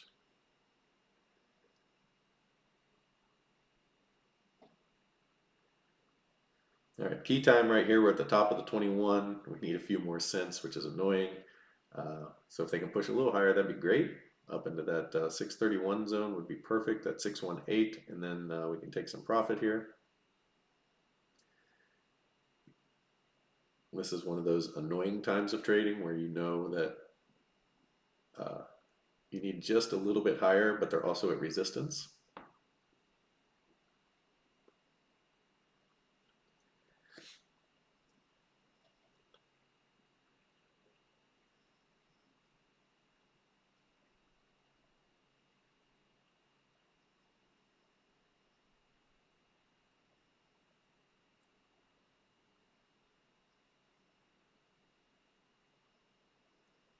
RTY is up over 1% now, so it's pushing higher. So again, very likely we're here to see a meltdown today if RTY is going to be up 1%. ADD is flattened out. It's at 970 right now. It got as low as 800. And Volt is still slowly climbing higher, but not uber bullish.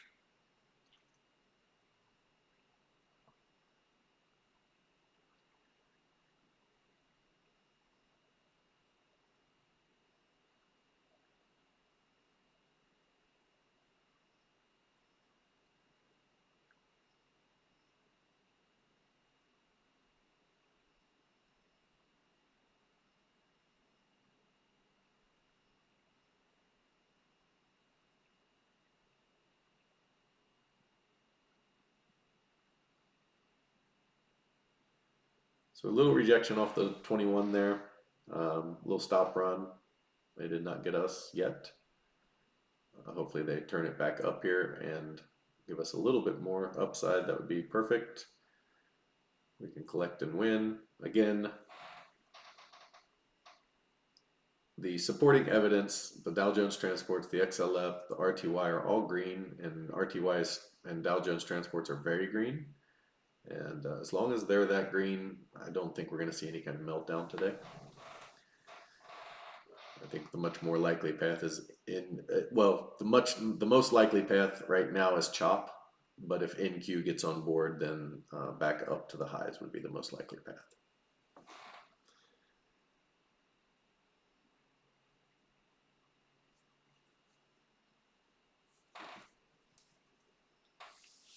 So here's a quick synopsis of the day.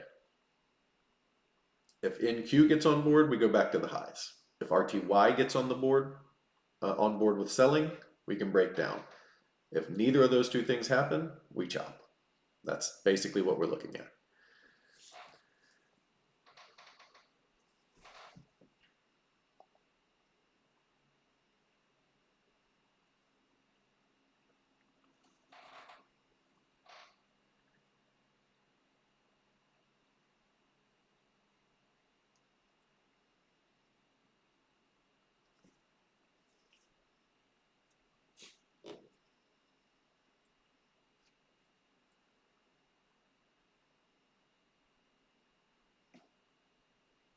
This could very well turn into a bullish day. That would be my lean, is of what's going to happen is they come down, kind of set a low, give you something like this. That could very easily be the case here, especially if this red bar turns green, or the next bar is a green bar that comes out and takes out these highs, this little double top high above the 21.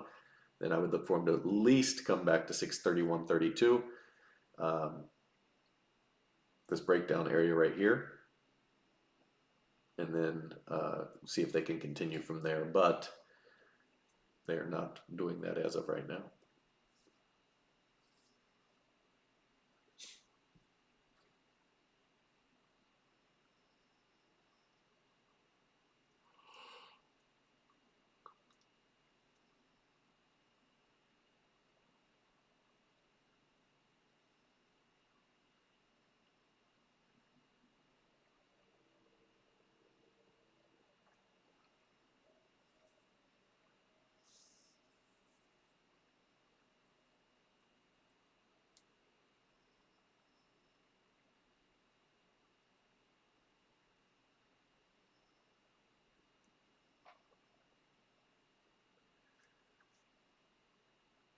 Well, that one was a bad bar. Let's see if they buy it back up off this support right here.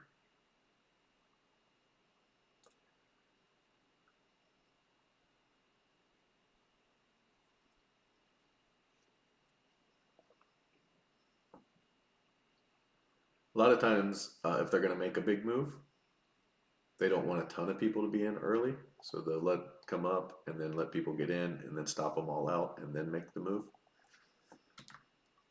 So we'll see if that's the case here or if they're actually going to break down. If they break down, then RTY is probably going to get on board with selling, but um,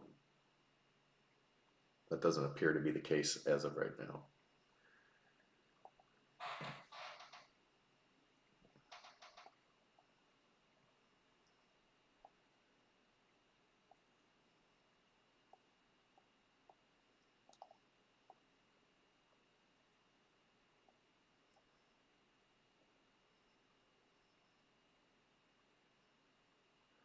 RTY is bullish above the moving averages and everything, and holding them so far. So we'll see if this turns into just a quick flash down, test of support, and then back up, stop run kind of deal.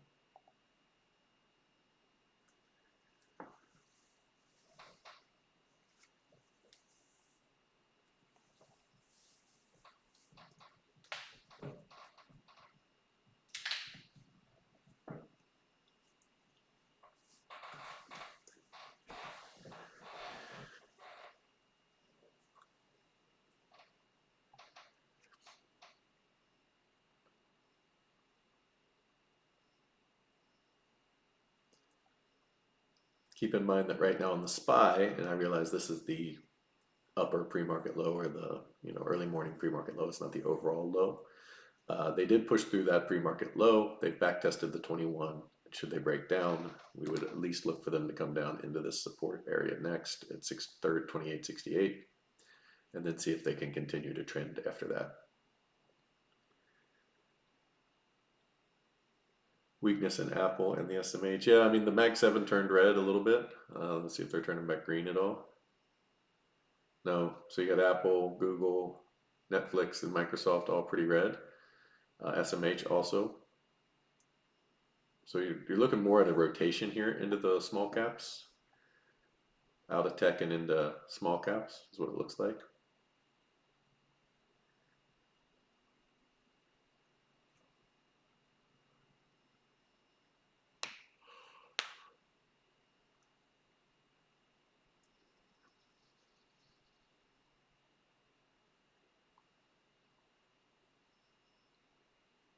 This candle better recover pretty quickly.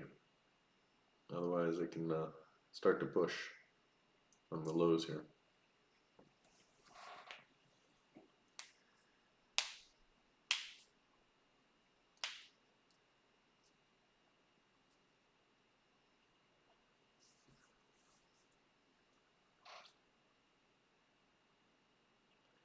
So you had a volume uptick on this buy candle and then a bigger volume uptick on the sell candle.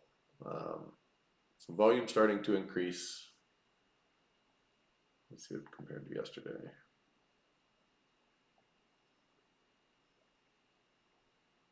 But overall volume much lower than yesterday. The opening bar was lower and then there was some other bigger bars. So in general, lower volume. So we'd want to see a higher volume day. They made a new all-time high. A higher volume day for a drop would be a very good indication. And you still can. They can still dump at the close. They can still dump midday. They can do a lot of things to pick up volume. But as of right now, volume is lagging off of this all-time high. If you're going to see a reversal here, you'd want to see good, strong volume to the downside.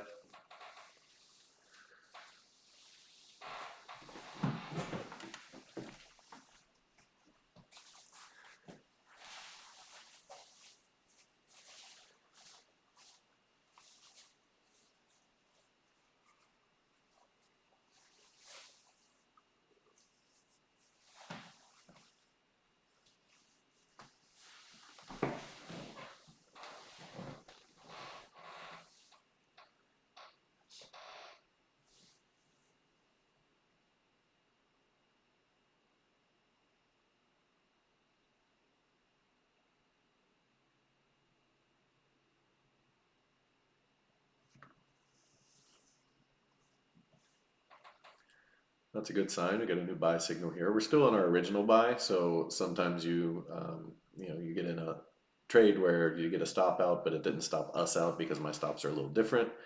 and then you get a new buy signal. So that's a good sign. Hopefully they can push this up and give us the winner.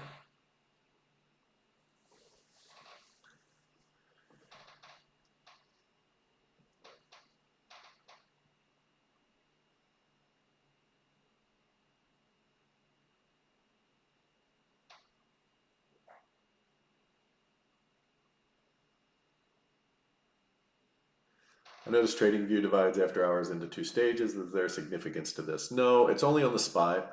And the reason is the SPY stops trading at whatever time it is, 16, 1700, something like that. Where is it?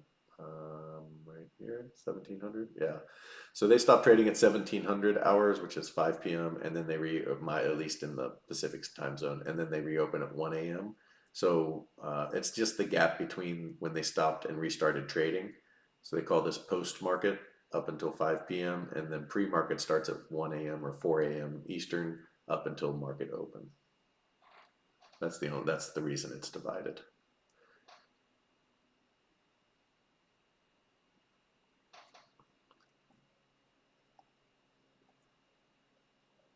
I'm not gonna lie, Cake Jiggler is a very unique username. Cake Jiggler. Are you a baker?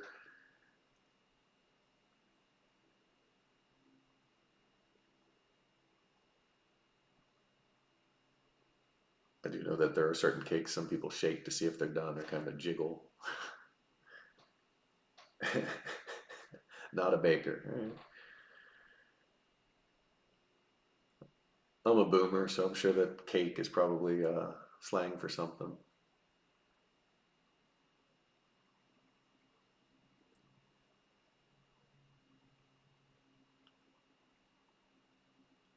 Settle down, Sean.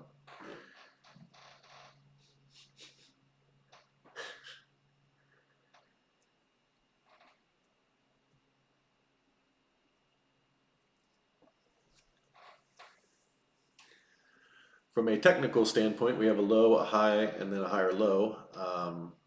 So something to build off of. I mean, there's always two ways to look at this, right? Right now I have a high, a low, and a lower high. But from here I have a low, high, a higher low, and if they take this out, I have a potential trend change here. Could also be an ABC, which is what we were looking for anyway, and what it kind of looks like. So you get A, B, C, and this. That would be perfectly reasonable here as well. They have gotten up to the 50% retrace, so they have bounced enough that this can be a 1-2 if they are going to try to push this to the downside.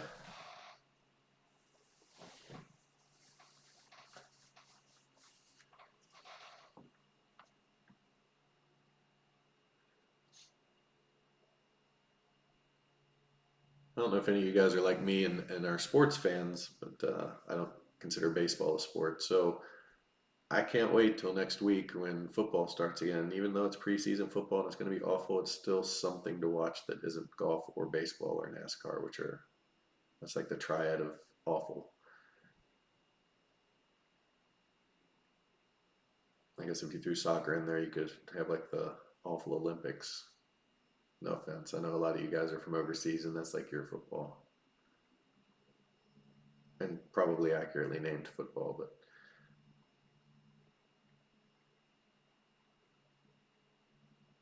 I can't do soccer. It's just so slow. It takes forever for anything to happen. And then the guys lay on the ground when the ball hits them for like 7 minutes, gets stretchered off, and then jog back on a second later. Like there's just so much theatrics in it. It's so annoying.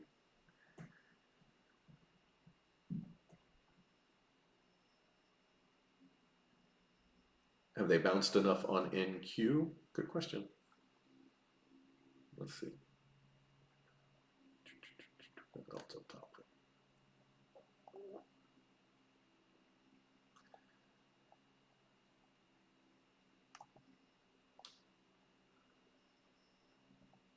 NQ is a little different deal. So, they potentially have 5 down on NQ that's from before because they didn't make a new high like the others did. In fact, they're nowhere near their new high. So this could be, let's see, where's the high right here? So let's do from here to here.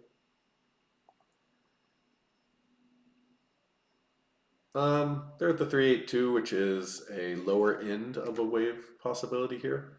It would be perfectly good for, like so this can be potentially 1, 2, 1, 2, and then this.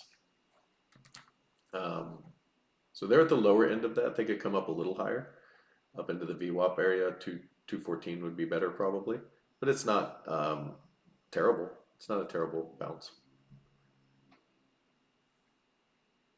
I would like a little higher though.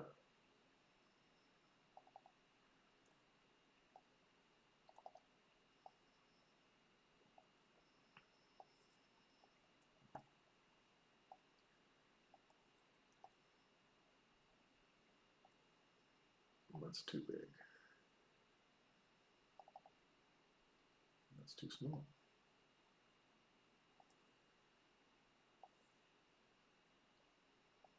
There we go.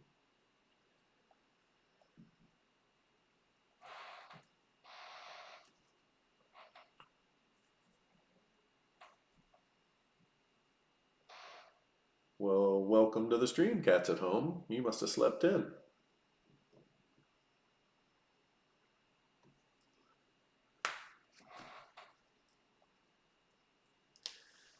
All right, so essentially what you're getting is sideways consolidation for now.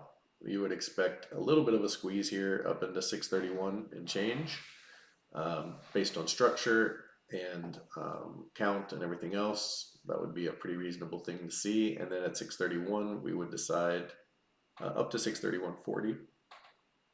The market will decide if it's going to continue or reject at that point. But that's, I mean, based on overall structure and what we're looking at, that would be the expectation, is that they're going to try to drive this up to the 618. They got to get through the VWAP 21 blocker there. And if they can do that, then, like I said, they should be able to drive up over that last high at about 630.80 or so, and up into the 631.08 area.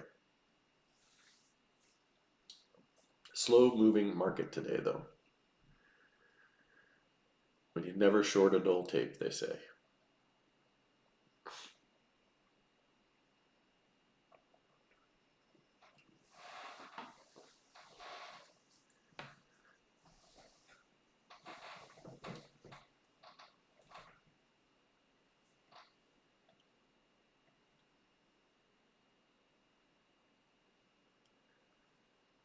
We haven't even closed the gap from yesterday. Market is still too bullish. Yeah, I mean, it's a bull market until it isn't. That's just the way it is.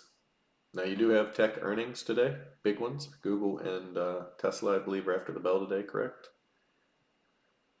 Let's see here, Tesla.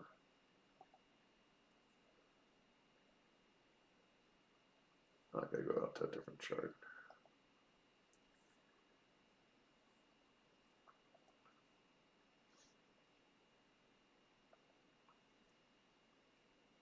Tesla's pushing though. Let me go to a different chart here real quick.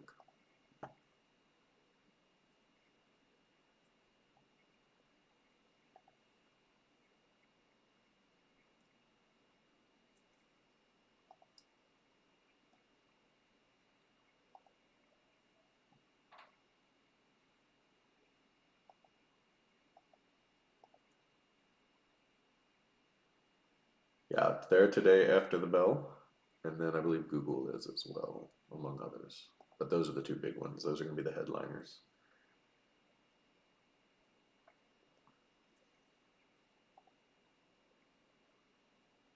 Yeah, so those will be your market movers, Google and Tesla, if they are able to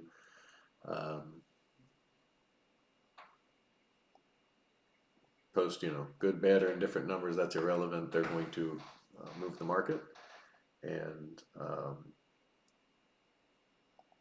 we'll see if it's, if one's moving up and one's moving down, you might get some chop. If they're both moving in the same direction, you'll likely get a sell-off or a rally.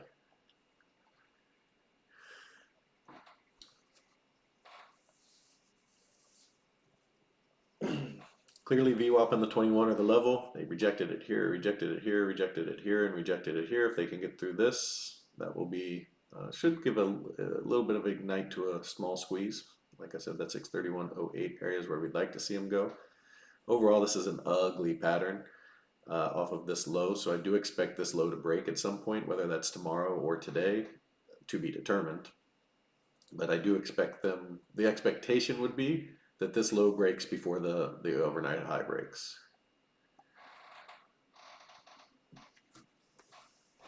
That's an in general expectation. Obviously, they can still go break the overnight high. It doesn't have to go that route, just the expectation.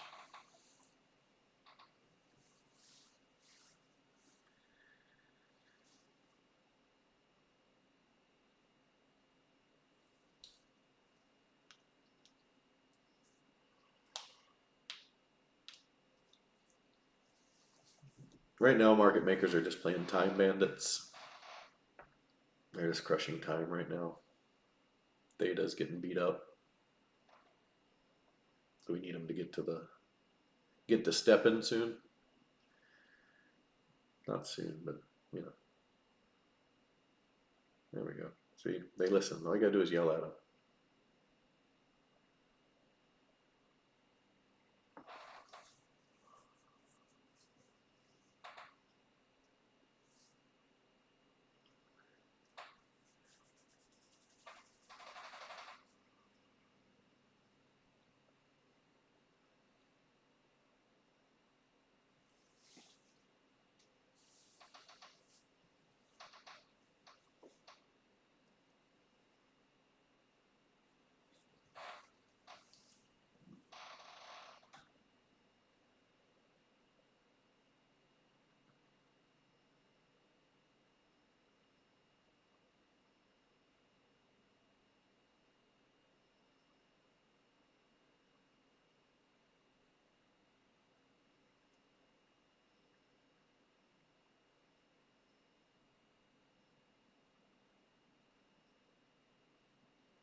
Guys, don't forget if you're getting any value out of this, having any fun or anything else, please hit the like button. It helps me a lot in getting the word out, YouTube showing my video to people, all those kind of things.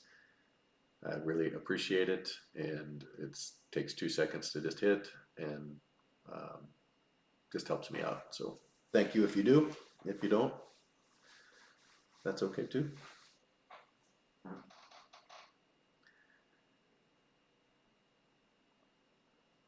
All right, let's break out here. Well, there they go.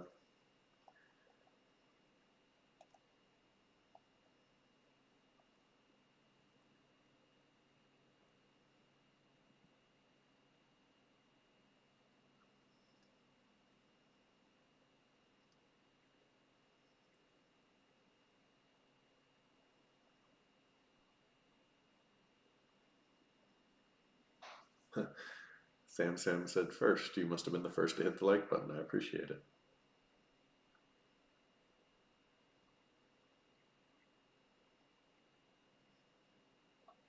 All right. Let's get out and run here a little bit. Give us a C wave.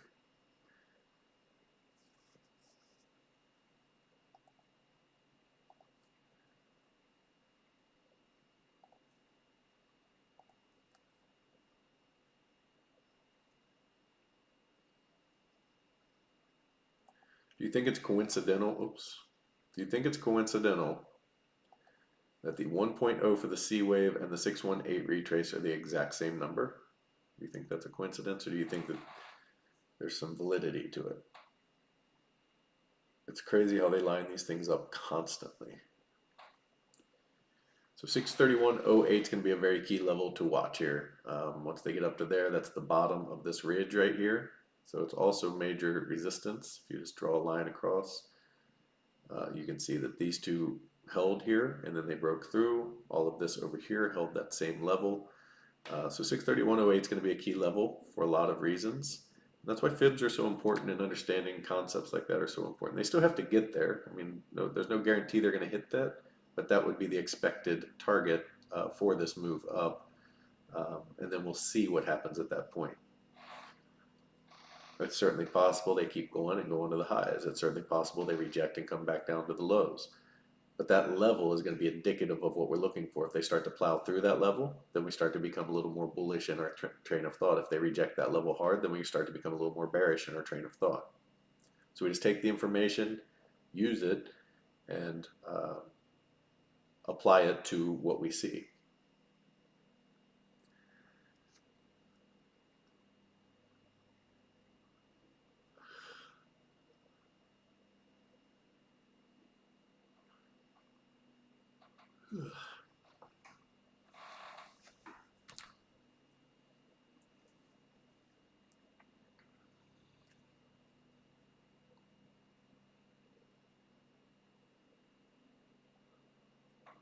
So this should be a little bit tough to get through because this is a major sell bar. They came up into this area, they sold it immediately down, basically 50 cents straight down. So it'll take them a second to get through here if they're gonna get through. And then once they do, you can see them squeeze it up a little higher into the next resistance.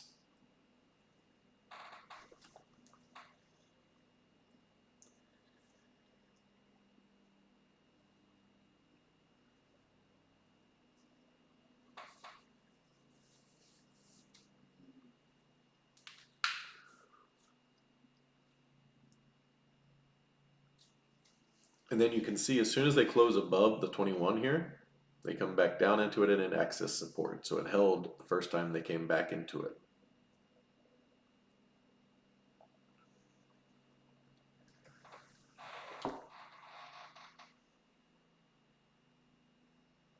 All right, trying to get above this close down or breakdown bar. There they go. Let's see if we can squeeze a little here.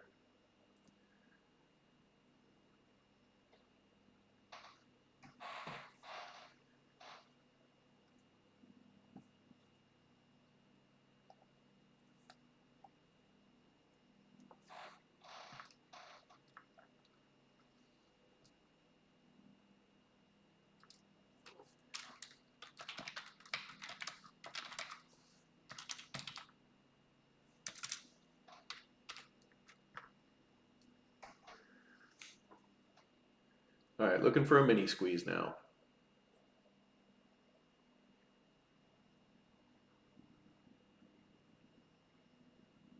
Stopping out all the shorts who are right here is what they're trying to do.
We'd like this bar to close above this high right here at 630.78.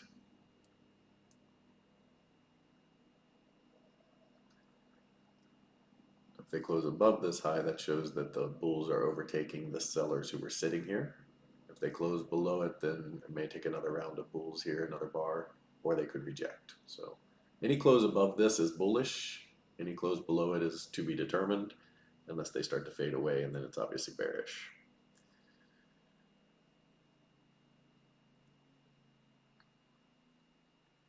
Yeah, so they closed right at it, basically, and then now they're pushing above it.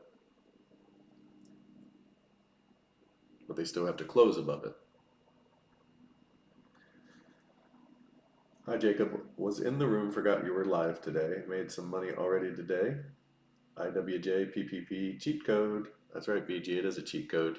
It's pretty darn good at identifying what's going on in the market and consistently doing it and making winning trades. So I appreciate that. Thank you for the comment. All right, we're back above this high now. So we just got to push a little further. We're at the 50% retrace. We're looking for 631.08. But ultimately 151 is our first take. So we're about 9 cents away right now. 8, 9 cents away. We're at 142.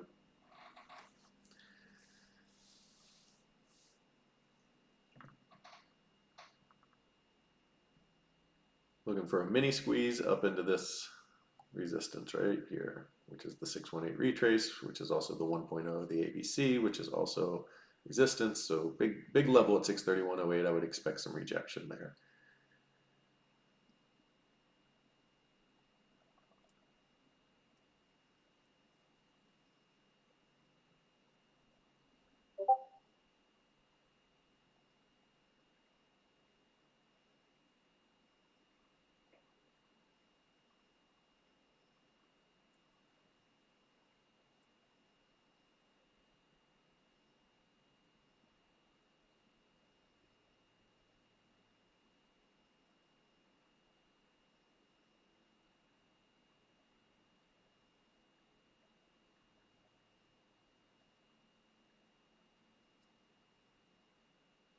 Oh, shoot, I didn't even see that.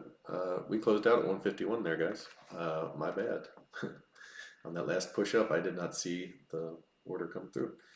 Close half for 151. We're going to set our stops to 126.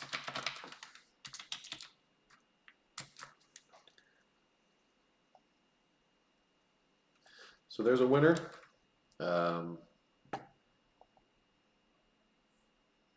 We'll see if we get any kind of runner up here.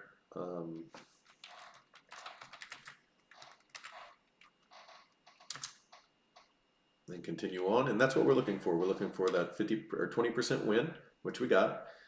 So we'll book 25 cents, and then for the first half of the trade, and then if we get a runner, obviously we'll continue to collect and win. And if they reject up here, which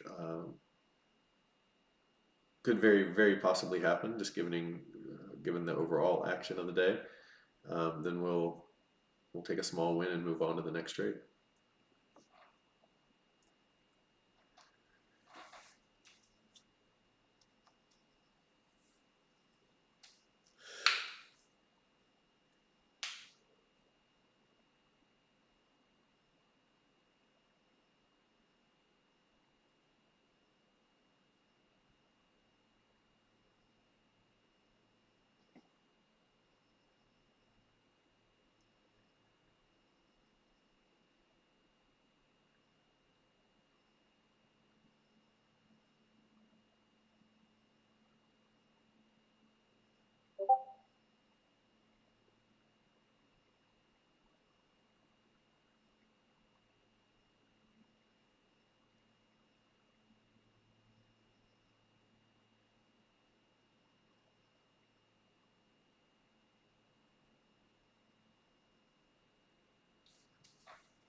All right, there's a breakdown that stops us out.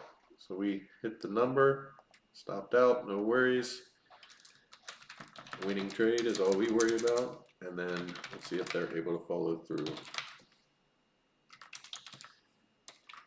Let's see, that's 20 cents, 12, so 138, 139 average exit.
They still haven't closed a candle above this breakdown bar. They tried to spike it here. They reversed and closed below it again. Now they're moving down. So two chances to break above and squeeze, and now have failed. If they fail back below this low and this support right here at 630.36, then they're going to come back down and test these lows down here at 629.73. As of right now, they're still okay, but if they start to break down below the 630.37 area, we'll look for 629.73 to get tested, if not broken.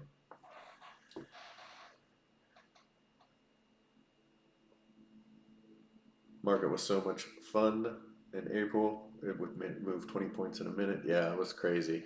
It was also $7 an option, so it was expensive. But I mean, we did fine in April. Market makers are listening to you. Sometimes they listen to me. Sometimes sometimes I feel like they're listening to our stops. They go down, tag our stop, and then continue on. But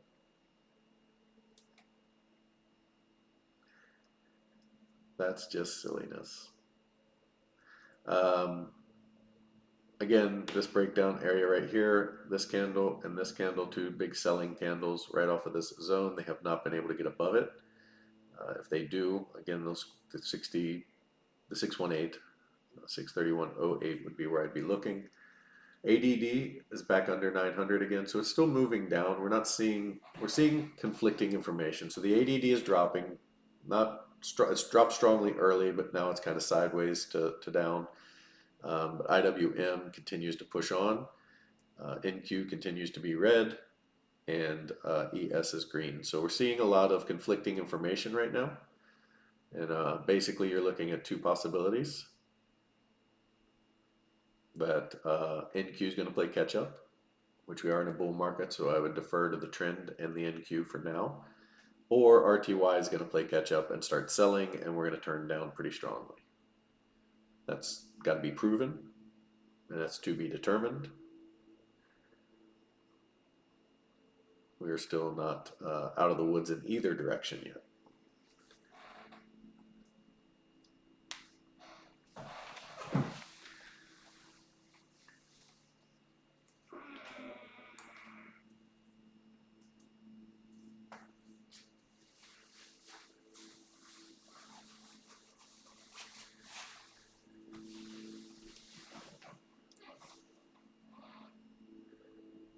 So right now you have a bull trend inside of a bear move. So the bear's a small bear move. The bears moved down, made a low, and so far they still have lower highs going on. However, inside of that low off the bear move, you have a high, a higher low, a high, a higher low, a high, and a higher low.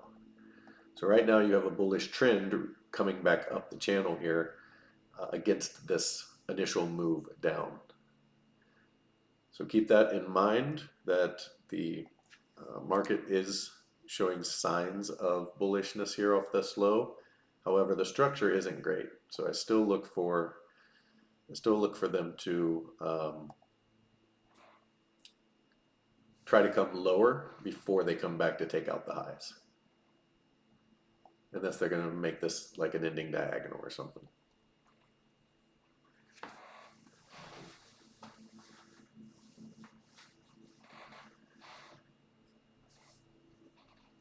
Still did not close above this bar here.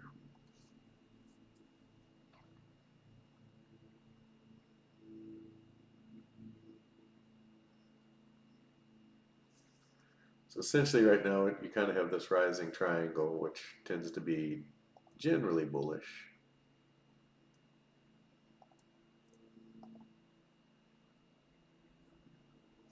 If they are able to break above it.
buddy.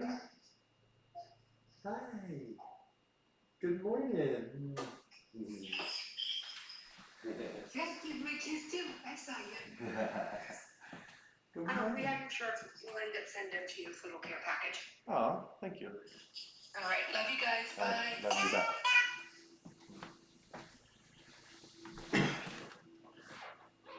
My family was FaceTiming me. Sorry, guys. Had to step away for one quick second just to say hi and good morning. Um, yeah. Still rejecting this resistance here. Triangle. Slow market, slow day.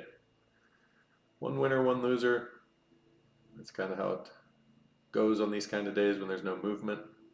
The initial move down was the play, and because Nasdaq's out of sync, we did not get a sell signal. It was already in a sell cycle, so no sell signal there.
Breaking down out of the triangle here, as I said, if they do break down below that 630.24 area, very likely we make a new low or at least test the lows.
You would be looking for an LS here, Williamstown. Otis, we already stopped out on the trade. It came down and hit 126. We had a small winner. We're down a nickel on the day. You know, that's the whole idea. We had one loser and one winner, and we're down 5 cents. That's the whole idea is our small winners, because this was a small winner. We hit our first target, and then we got stopped out, and it basically canceled out our loser. So that's how the whole risk reward works. I mean, to a T, that's it. And then if we get another trade, you know, that goes up and then does this, and we get this runner, well, this is all basically profit. You know, this will cancel out the next losing trade, you know, and then the runner is all profit. So that's how the risk reward works. That's a really great illustration of it today. You know, we made 13 cents on one trade, lost 18 cents on the other, so we're down 5 cents. And that's the whole point of taking the 20% up front, is it cancels out your losers.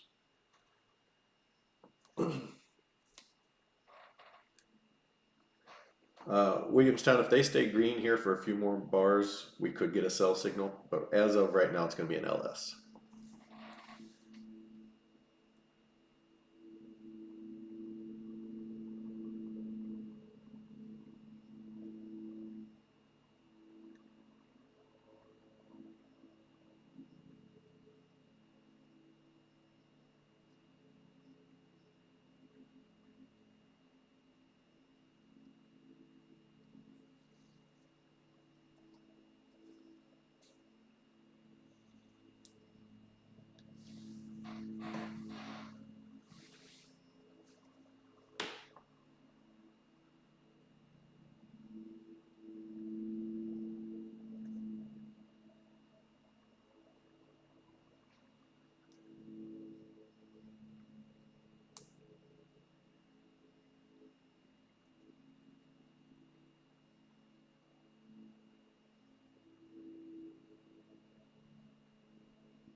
Remember, guys, without RTY playing along, we're not going to go too far down.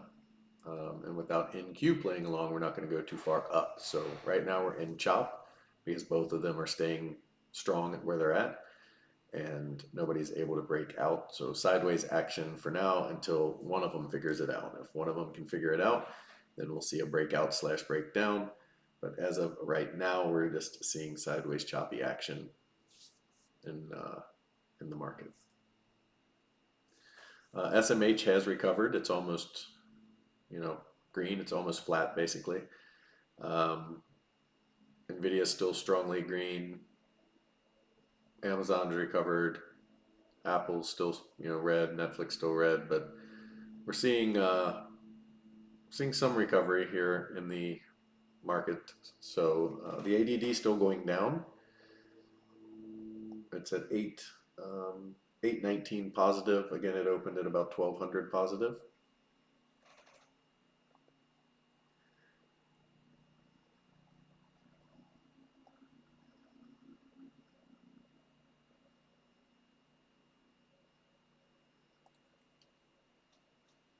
remember, if you're wondering why we trade for 25 cents and things like that,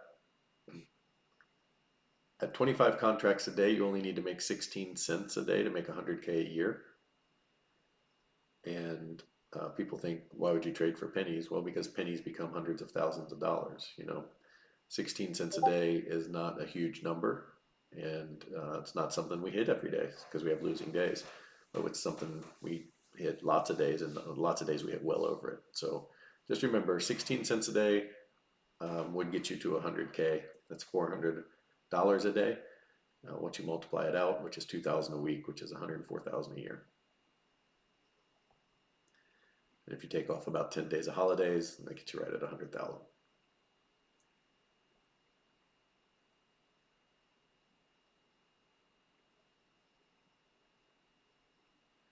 Using a 15-minute chart with your indicator, too slow for day trading, really good at catching trended days. That's interesting. I've not thought of it for trend days. It's an interesting thought, though. Bulls trying to flex a little here, and if they do, 631.08 is the minimum target, and potentially more. Remember, we overnight, ES and SPY both made fresh all-time highs. SPX probably printed one at the open. 63.50 on the SPX is the big level there to watch. Their all-time high 63.35, 68. That's today's high, right? Yeah. So today they opened a new all-time high on SPX, ES, and SPY. So the whole S&P complex got there. NQ obviously not printing new highs today. RTY rallying fairly strongly. Dow green, banks green, Dow transports green. So supporting evidence told me early on this was likely not to be a sell-off.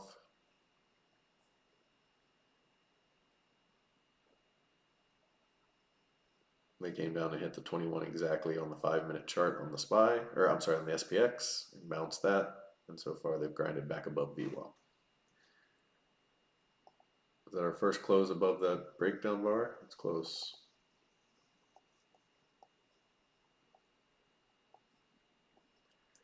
Yeah, so they closed above the breakdown bar here. We can definitely see a squeeze happen.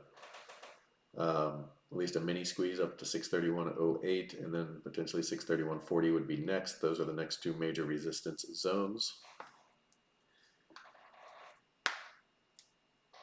What is LS? That is a long stop. So when you get a buy signal and you get an LS, those are built-in stops to the indicator. I don't use them personally because I put my own stops on, and I teach that in the indicator. If you buy the indicator, you'll see how to set up, or that I don't use the stops, but you can. Those are built in for people who are not as experienced of traders and don't know how to set their stops, but I tell you how to do it so that you can do it on your own and have better stops. It's hard to place mechanical stops or automated stops in here because they don't always, on 5-minute charts, they don't always understand the dynamic of the structure. So they're more of a safeguard for traders who aren't experienced and can't set their own stops.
No problem, Vasanth, and welcome to the stream.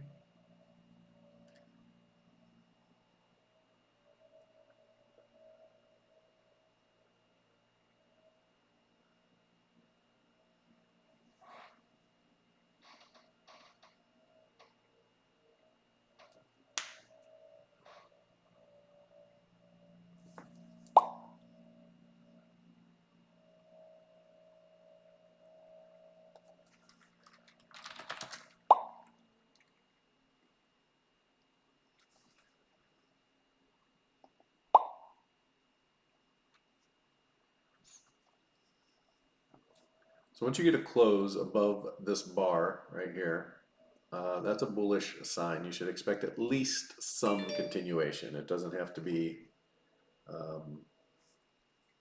it doesn't have to be all the way back to the highs or anything else, but it can be, up to 631.08, which we were looking for. It can be something like that. So you would expect at least a little continuation when you see a close above a major breakdown bar. Um, so far we've seen a tiny bit, but you'd expect a little more, at least back to this high, but 631.08 seems reasonable back to the bottom of this resistance.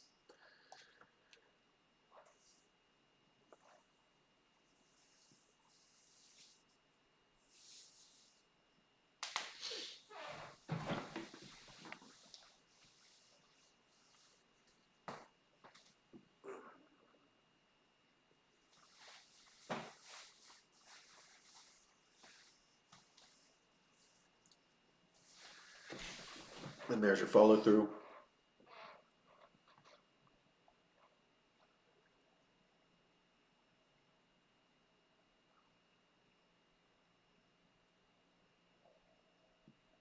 Came back into this high uh, and rejected. So we're still looking for 631.08 as our next target. They don't have to stop there, but that is the target for a couple reasons. It's the 1.0, it's the 618.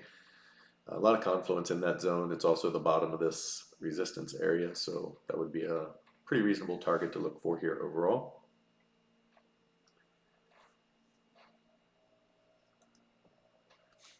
And then, of course, we would look for either a reaction off of that zone to the downside or sideways consolidation and then a breakthrough.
I think the most likely scenario today is some.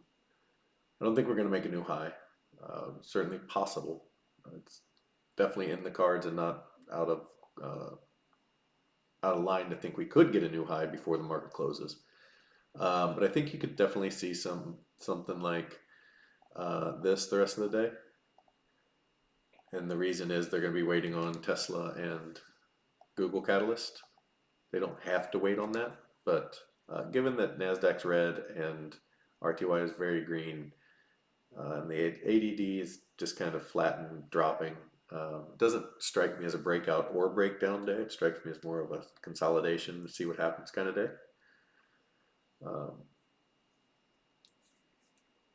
So that would be my expectation.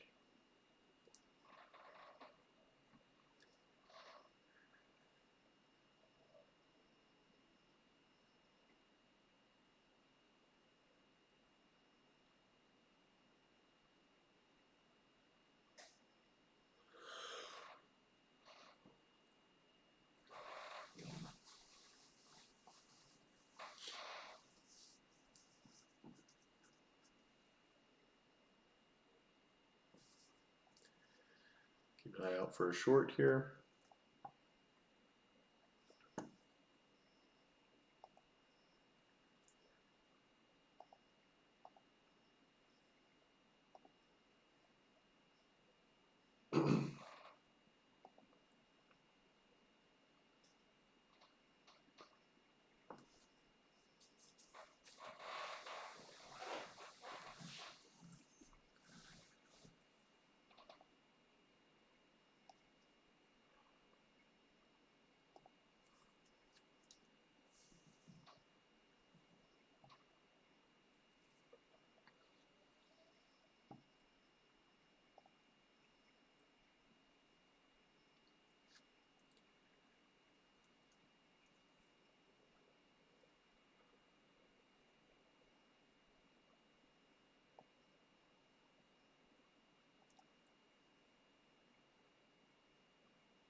Currently sitting on a 631 put. Just so you guys know, if we do get a sell signal, that's where I'm at.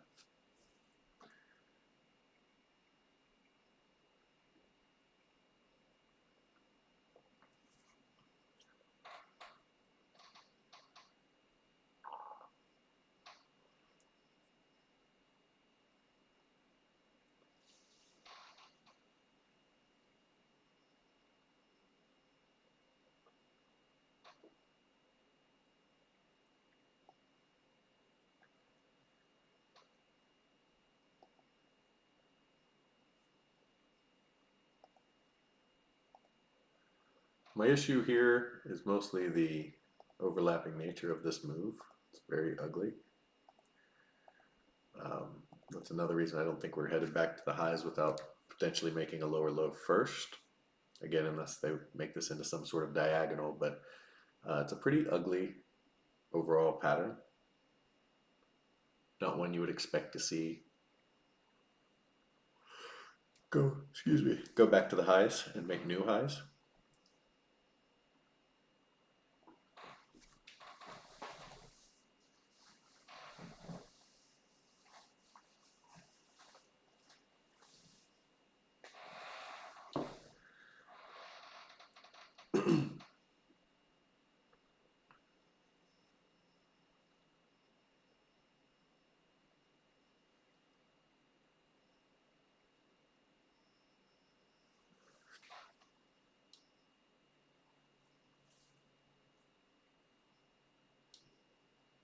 ADD has been falling steadily since 715 or so. It's down under 800 now. So the breadth is weakening.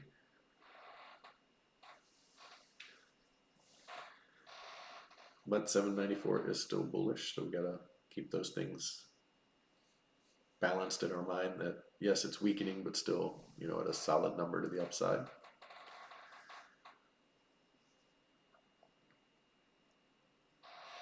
Volt has been very sideways today, meaning no buying has.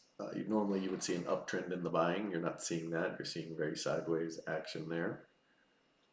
So, still seeing some weaker things to go along with, you know, some stronger things, mixed signals, which, as I said, chop is likely. So, let's see if we get a sell here.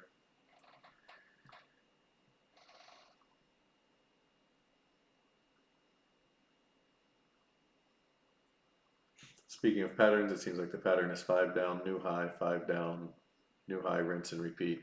5 down, remember, is arbitrary because A waves can be 5. So you have an A wave 5, a bounce, a C wave 5, and then you have a new high. So you have an ABC and then a new high. You got to get a bigger 5 down. The micro counts don't mean a whole lot until they prove themselves. So we want to make sure that we get a bigger picture 5 wave move. The micro counts are nice. That's a good start. Everything has to start from somewhere, but until they build into a full-fledged 5 down, it's just speculation.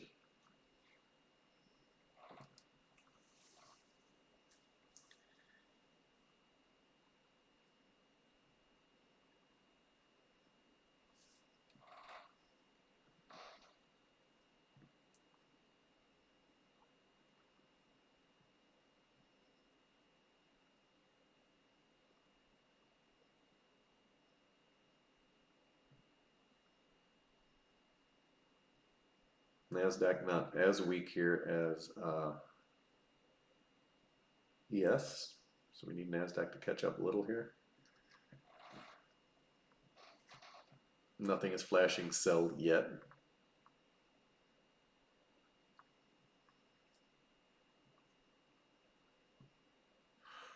Yes, it's got to be close, but factored in with the NASDAQ. We're not there yet.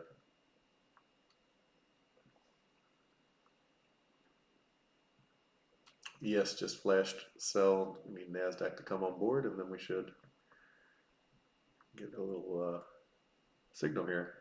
NASDAQ's holding up the move, though.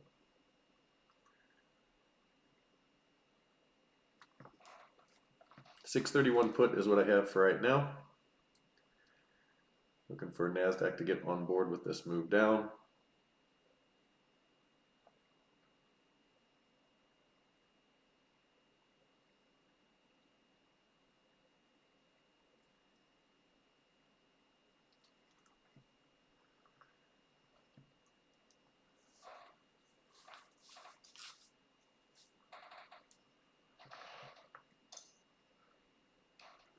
That last bar for NASDAQ was actually a green doji, whereas you can see the SPY bar there was red and down. So NASDAQ not selling, it's more consolidating sideways as of right now. That doesn't mean it won't or can't sell, it just means it's not right this minute.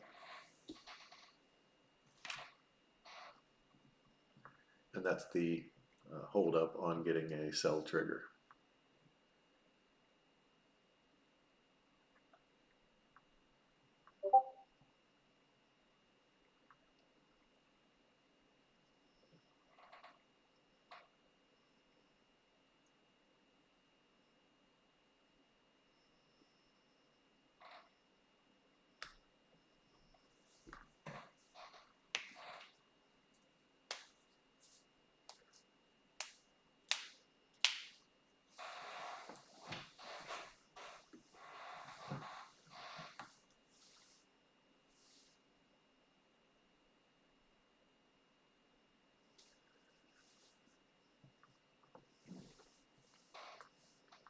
RTY has weakened some. It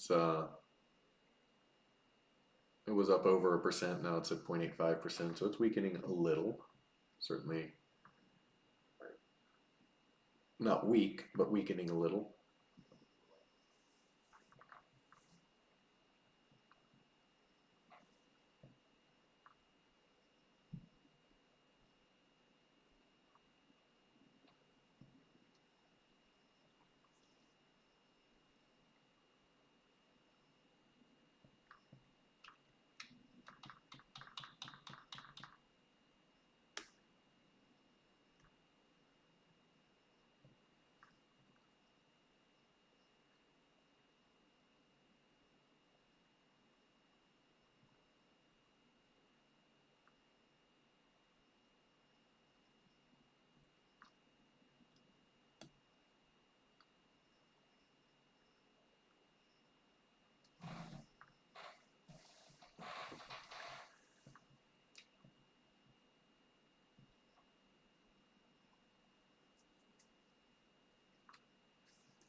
So you can see the 3 red bars here on the SPY. If we go to the NASDAQ real quick,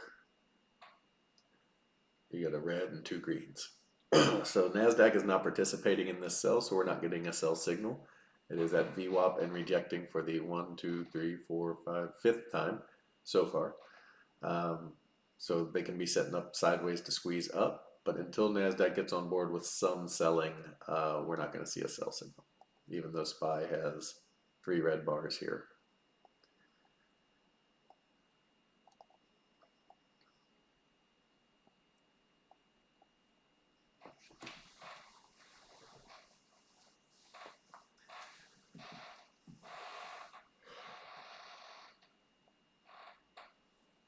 ADD is starting to drop stronger again. It's down to almost 700, down about this last 15 minutes, it's dropped over 100.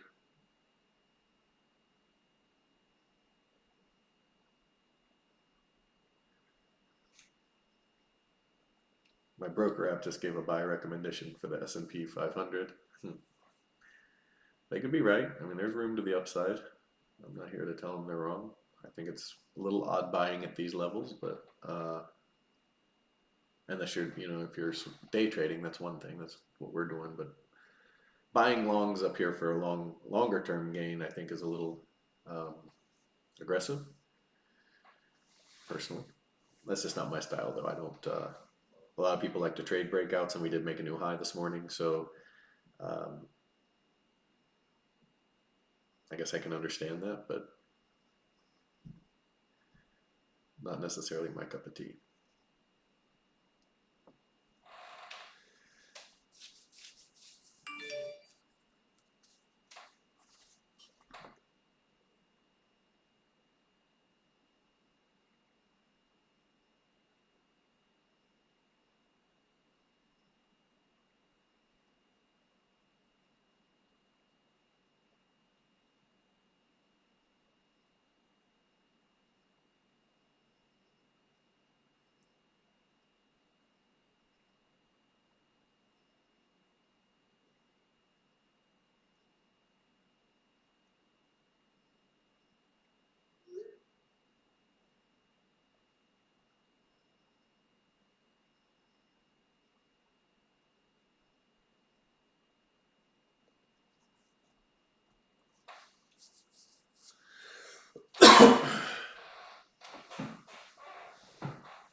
I agree with this buy based on the fact that we are making higher low and higher high, and we are recapturing pre-market lows. So I am very cautious with this potential sell signal because the trade location is not so great.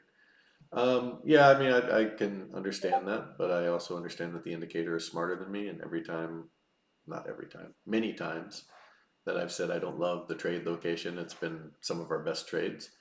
So definitely can understand that the um, location isn't great.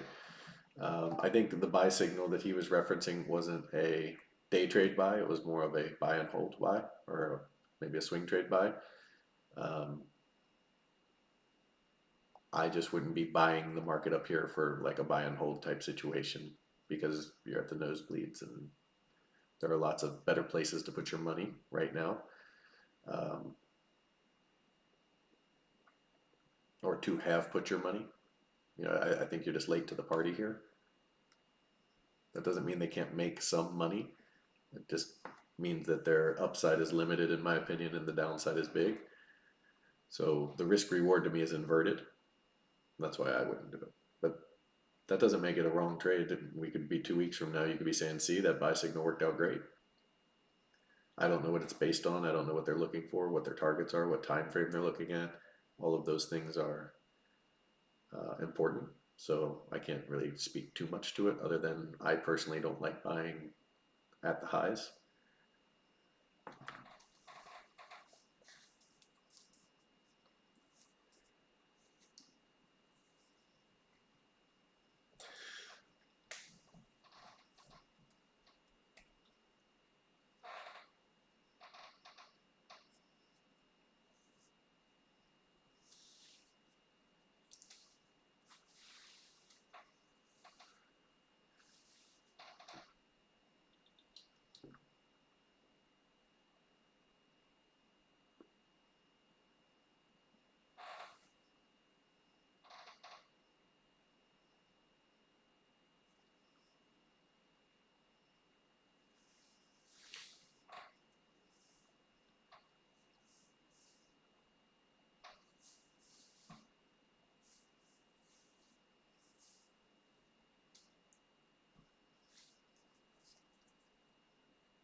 Very slow day today. No signature movements except for out of the open, which unfortunately we missed. Happens. And then this has just been this. This is nonsense. So we may shut it down here soon. There's not much to talk about because there's not much happening. We'll see if we can get another trade in the next couple bars. If we don't get one by noon Eastern, then I'm probably going to shut it down. 9 Pacific for you folks. So about 11 more minutes. We'll give them 2 more bars to try to give us a reversal off of 631.08 specifically would be great. Um, Again, this is an ugly bull pattern that should get sold into at some point. So hopefully we're on the right side of that.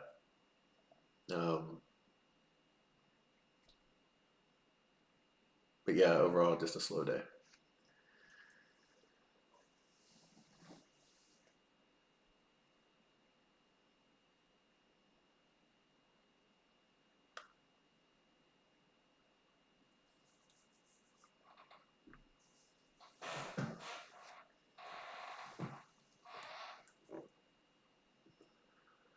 To me, this is looking like uh, A, B, C for A, B, and then your C wave is turning into a diagonal here,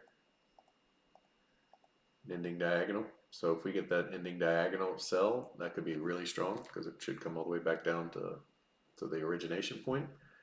That'd be what we'd be looking for, but that's kind of what you're looking for. This is a rising wedge, and typically they get sold into pretty hard once they've finished their ascent.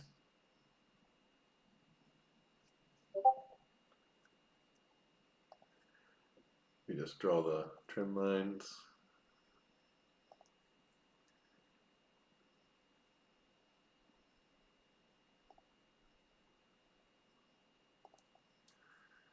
You're looking at that kind of structure, which typically will implode to the downside.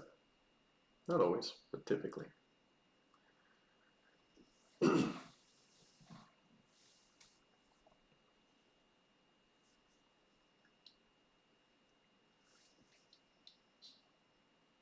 Huh, funny, I wasn't even looking at the comments. Alejandro said a bit of a wedge up. Yeah, it absolutely is. So it could be that they slowly move down. I think off of this type of structure, a move down would be pretty swift. If they're going to move down, they got to move down first. And that, that could just be a spike down and then back up. It doesn't have to be like an overall crusher. But typically, off of this type of structure, you're looking for kind of a hard sell, especially if you get some throw over here. That'd be great.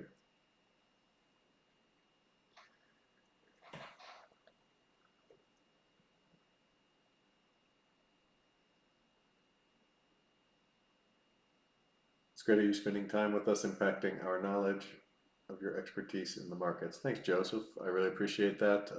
I don't mind these. I love interacting with people on these live calls and going through. If you guys, wasn't so far, we got one more chance here, hopefully, or maybe another couple chances at trades. But so far, it hasn't been the greatest trading day. It's been one win, one loss, and a lot of chop.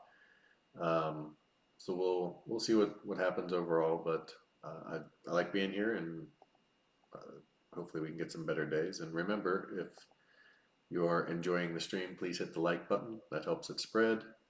Please share it if you can. That would be great. That's always awesome to get shares. Comment on it. All of that interaction helps me out, and hopefully I've helped you guys out some in exchange for that. And if nothing else, been at least mildly entertaining.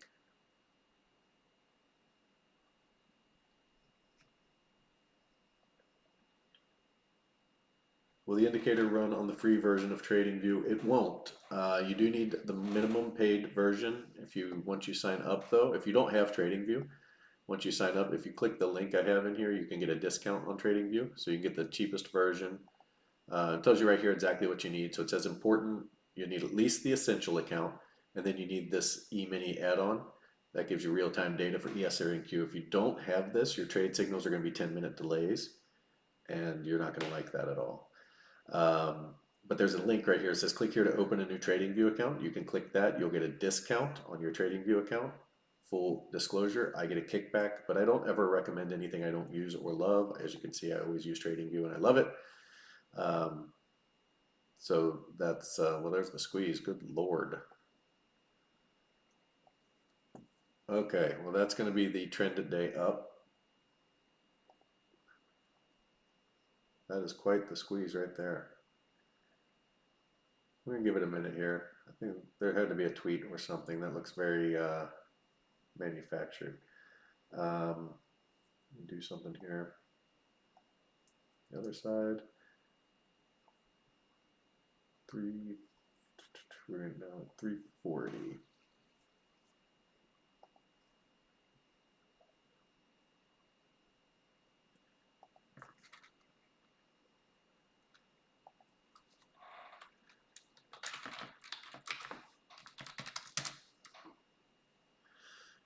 That was a interesting move.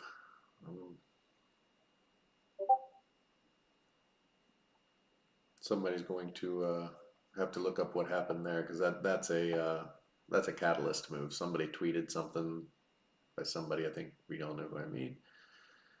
Trump tweeted something, or something got said that was Powell speaking or anything. I don't know. Could be.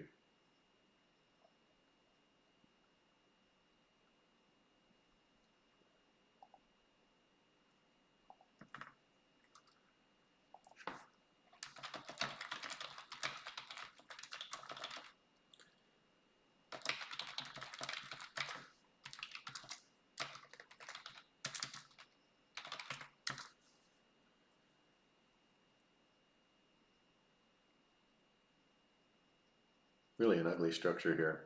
I have to think about how I want to count this.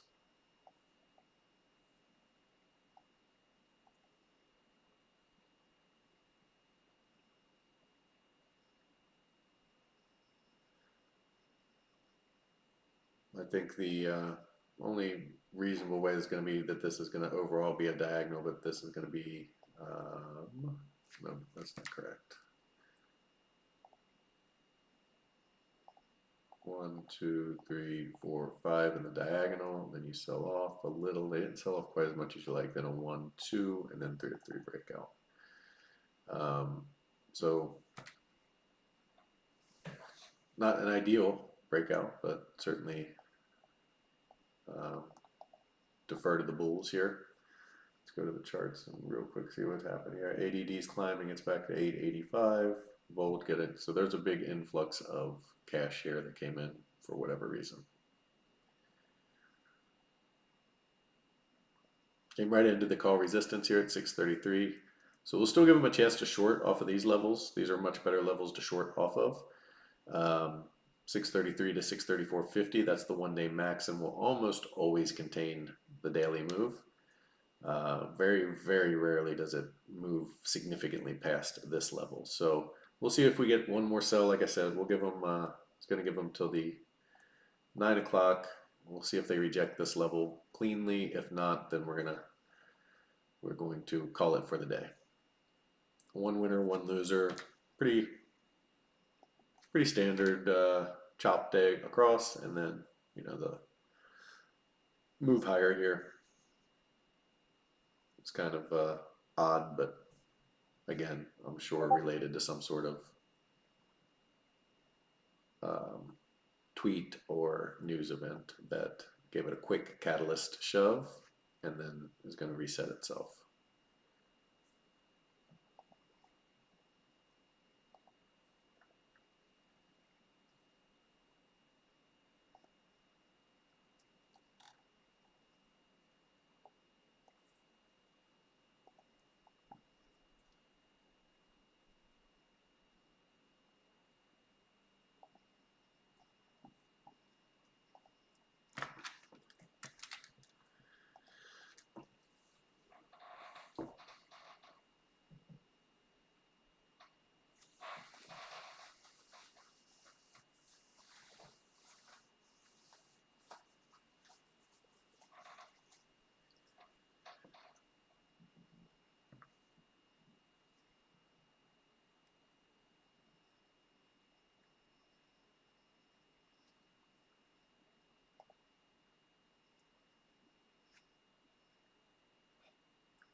The NQ is back to its kind of right shoulder here.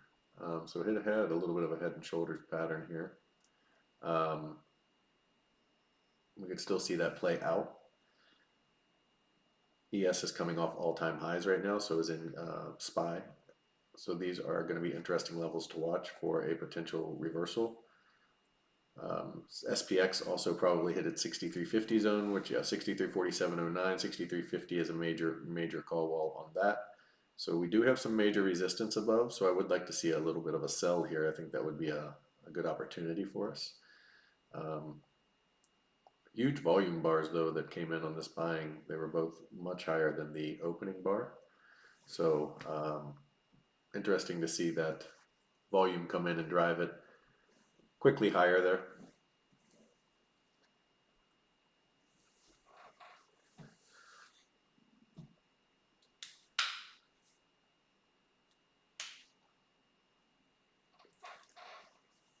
I'm sitting on a 632 strike right now for a put.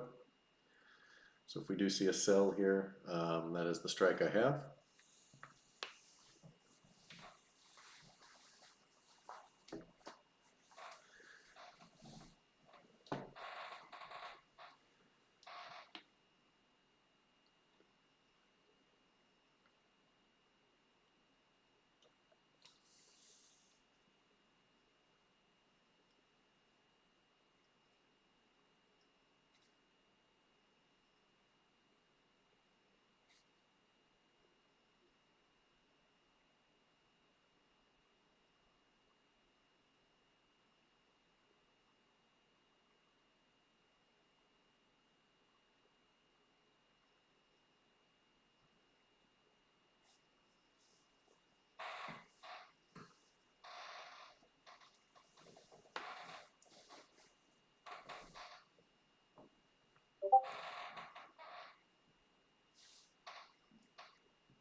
I guess the EU and the US closed a 15% tariff deal. There you go. See, some sort of silly news that doesn't matter.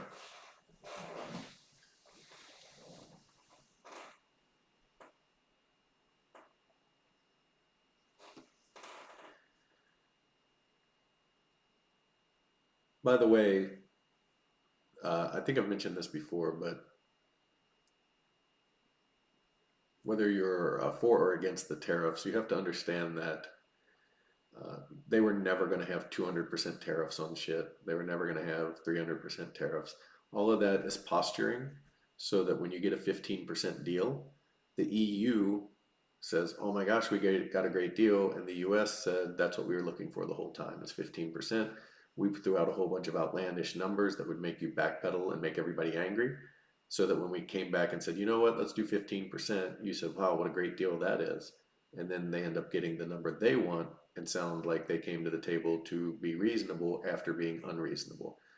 It's a negotiating tactic, and it clearly worked on the general public. The reactions were hilarious to people saying that we were really going to do those things. I was pretty confident that none of that was ever going to happen, and it's not. The tariffs were all the tariffs were going to happen. I wasn't.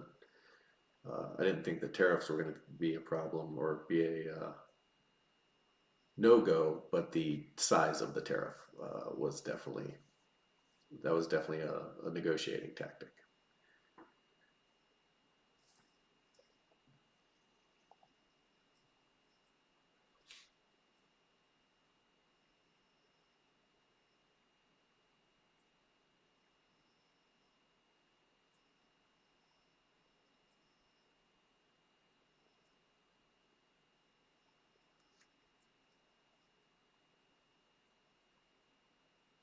Bro, I just made $300 real quick off that short on SPY. Definitely tuning in every stream. We didn't have any shorts today on SPY, but good job. I mean, if that's awesome, I'm glad you did that.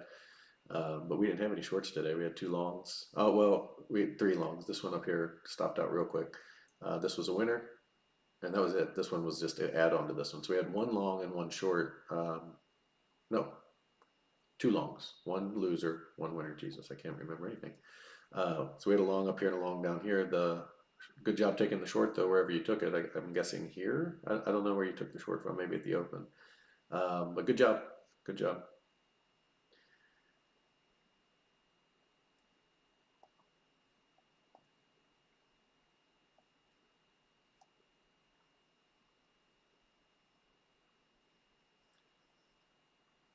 Through 6350 SPX, that is going to be a squeeze. So they're at the precipice of breaking 6350. If they do, that's a big if, guys. Then you're going to look at a squeeze up, and maybe hit 6400 on the SPX. We're looking for 6400 on the ES. They're real close, 6380s now. Been looking for that since about halfway off the April lows or so. So we'll see how all that goes, but this is a big resistance level, this 630 63 on the SPY, 6350 on the SPX, 6400 on the ES, all huge levels to look for some resistance on. So we'll see if they're able to push down here off of these levels, or if they're going to start consolidating and try to blow through. ADD has turned very positive. It's now back up to 921. So markets are really essentially what happened is NQ played catch up. They're at least green now. They're up 1/10%.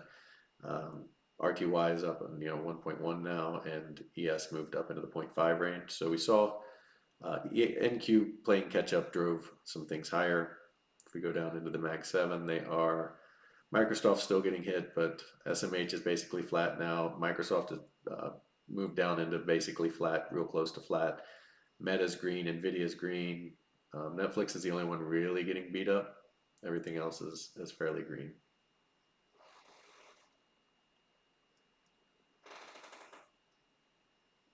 I'm new to the stream, so please forgive this question, as I'm sure you've already addressed this, but does the indicator work on other markets besides the indices or ETFs of the indices?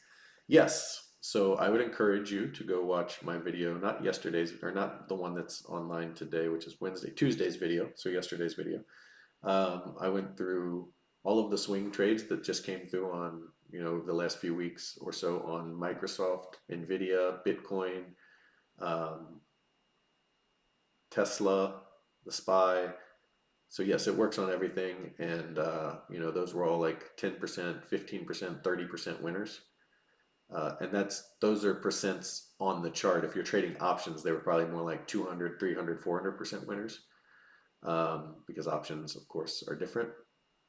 But yeah, absolutely, it works on any of that, and you get when you get it, the training is all here on how to set it up for those, so setting up the indicator. And then our day trading strategy, all that kind of stuff is in here so that you can use it exactly how we use it. This buy signal here was probably a better overall buy signal. We got in on the original buy, which you could have probably survived this pullback because you wouldn't have necessarily got your 20%, I'm not sure. And then you would have got to ride this out. So this buy signal here was probably a better overall signal. But either way, the buy was on it. It had the lows nutted. We just got stopped out on the trade is all.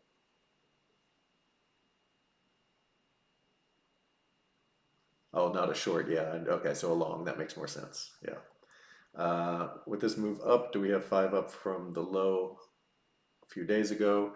I have to zoom out and see. I think so, maybe. I don't know.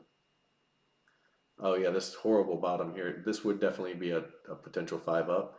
Looking at that 6,400 level, so they can still push a little higher here in this 5th wave, but yeah, this pullback and then into the 21 and then back up would definitely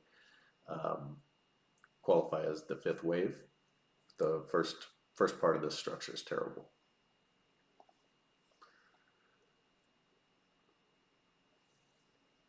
And by the way, Homadayo, welcome to the stream. Glad to have you.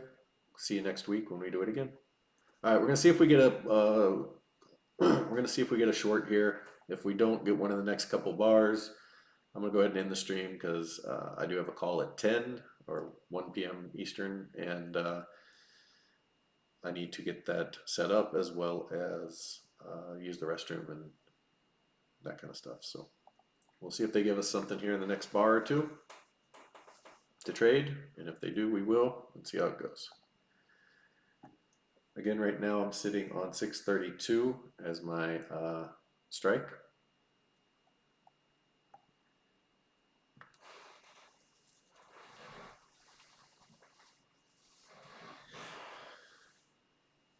You do have a potential head and shoulders on the NASDAQ. We went over that just a second ago. Again, I said this morning this could be an instance where ES needs to make a high, but NASDAQ doesn't. And so far, that's what we've seen. That's not to say we're done going up. Excuse me. It's not to say we're done going up, but these are things I keep an eye on. I always have a whole bunch of things running through my head.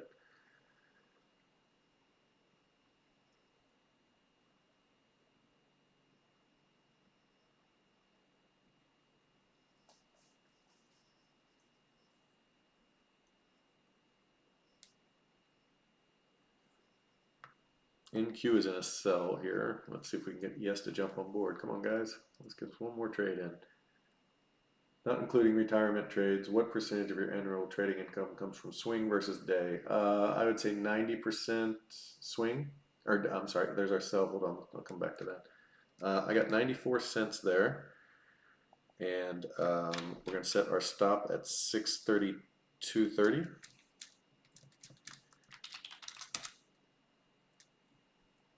That was a quick moving one. So we'll set our stop 632.32.30.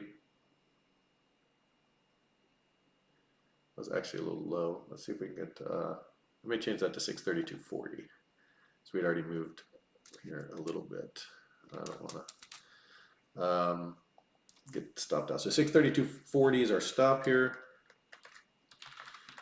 They got to break through the 8 there, and then hopefully come down, touch the 21, and VWAP.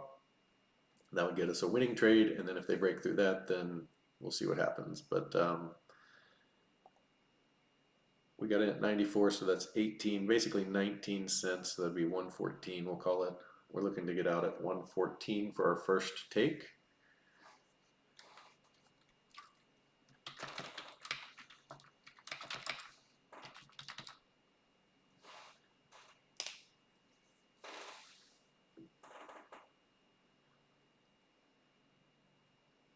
Now keep in mind they did just make fresh new all-time highs.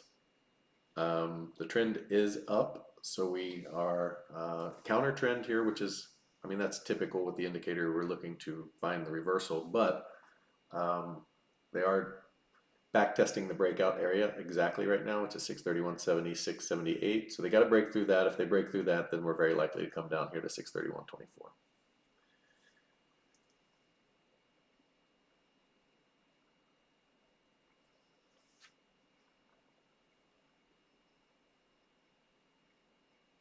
Anyway, James, I was saying, I don't know, probably 85%, 90% is day trading, and the rest of it is swing. A lot of that's, we don't, because we swing trade less often, the day trading is so much more often, it creates so much more income. That's the biggest reason why. Jacob, do you think the bots algos are messing with the Elliott wave formations? No, I don't. I don't think they are worried about that too much because they still get to the same places and they're still looking at the same levels, and you just have to use support and resistance and understand that there are going to be times that it's ugly. That's been throughout history, even before bots and algos were a thing. There were ugly market formations that you had to weed out. I mean, even Elliott talks about that in his book, that there are times when you're just not going to know what the hell's going on. And then if you're patient and, well, I guess it's not Elliott in his book, but the other guys, if you're patient and follow the patterns, you'll eventually have a crystal clear outlook on what's going on. So it's just part of it. You're just going to go through times that it's not that fun and not that easy. And those times are usually corrective patterns and diagonals, which we've been in for 3 years now. And those suck. Thought the indicator I would short here. Yeah, I mean, you are at a heavy resistance zone. That 633 area is very strong resistance. It also lines up with 6350 on the SPX, which is a huge call wall. So just a good area to try to get short. We are looking for a 20% gain first and then a runner, and we go from there.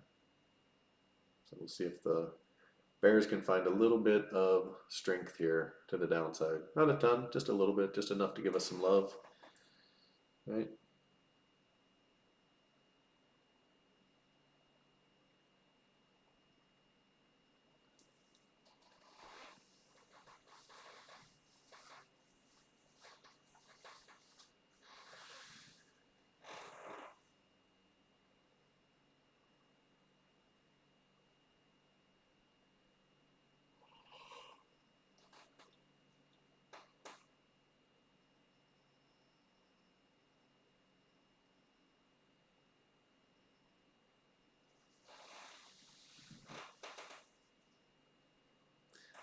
Also remember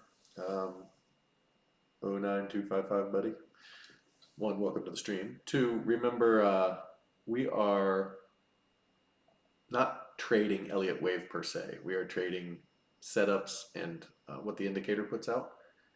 And those are very different than what Elliott Wave says. So not different in the fact that we're looking for different things, but if Elliott Wave says we're headed towards whatever number, 6,400, we want to see a setup that kind of confirms that before we get into the market and make that trade, if that makes sense.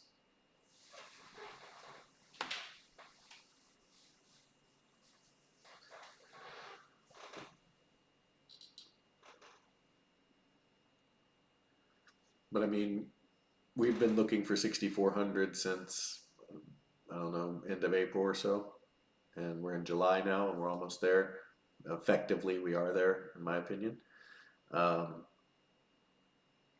So Elliott, and that 6,400 comes off Elliott Wave fibs.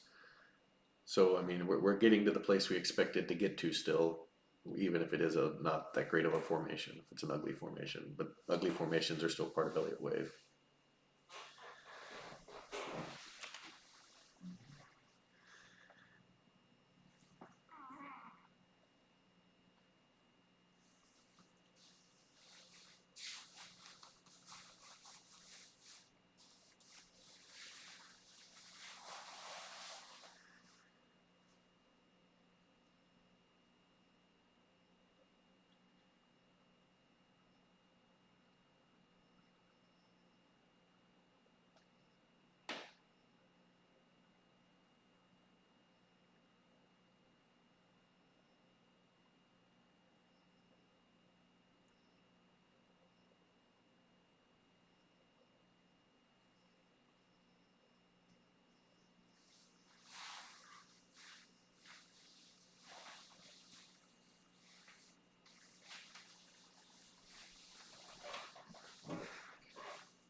All right, there's a breakdown. Let's go.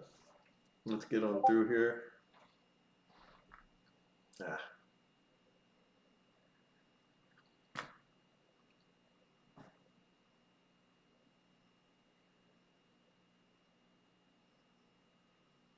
Key resist or support zone here. They're back testing the breakout. So you had your pre-market high level right here. They're back testing that because they broke above it. So you break out, you back test, you either hold and continue or you fail. So this is a key time here for bulls and bears to see if we're going to continue higher or if the bears are going to be able to push us down just a little here. You know, NQ still basically flat. It got green for a minute when we hit the all-time highs there on the S&P complexes, but overall still basically flat.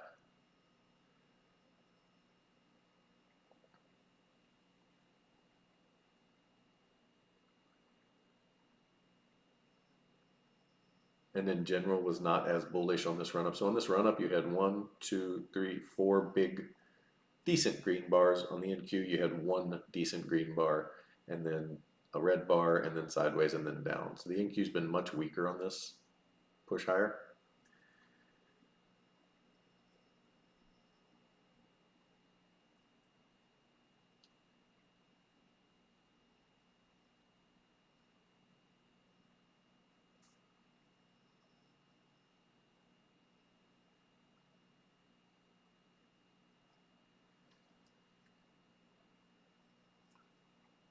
I'd like to see them push this down just a little bit. Not a great bar for the bears yet. Tried to spike and then gave up a hammer. So hopefully we can reverse that.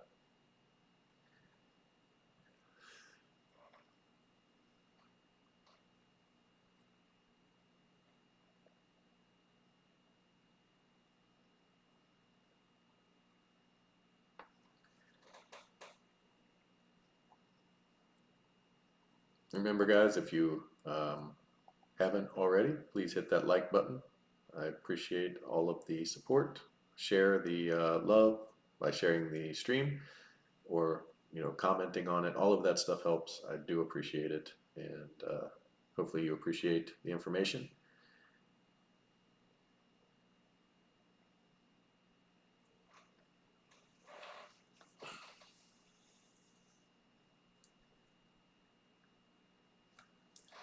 Just like the two buy signals down here, these are effectively the same sell signal. I realize there's a sell stop right here, but I use my own stops. So I do not use the sell stops or long stops that are issued by the indicator because I like mine better.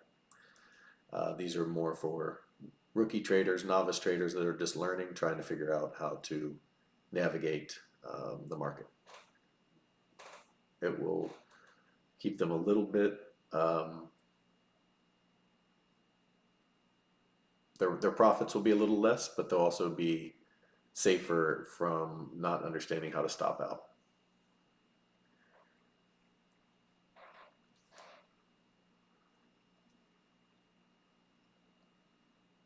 We've got a few minutes here. We're going to see how this trade plays out. Hopefully it plays out as a win, but while we got a few minutes, any questions, anything anybody wants to see? I did enable super chats as a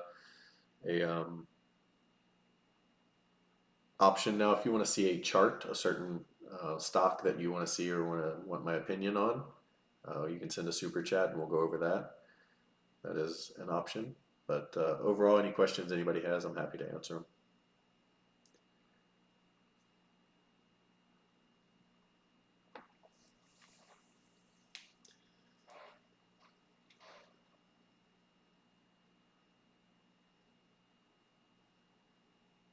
Remember, our first take is $1.14.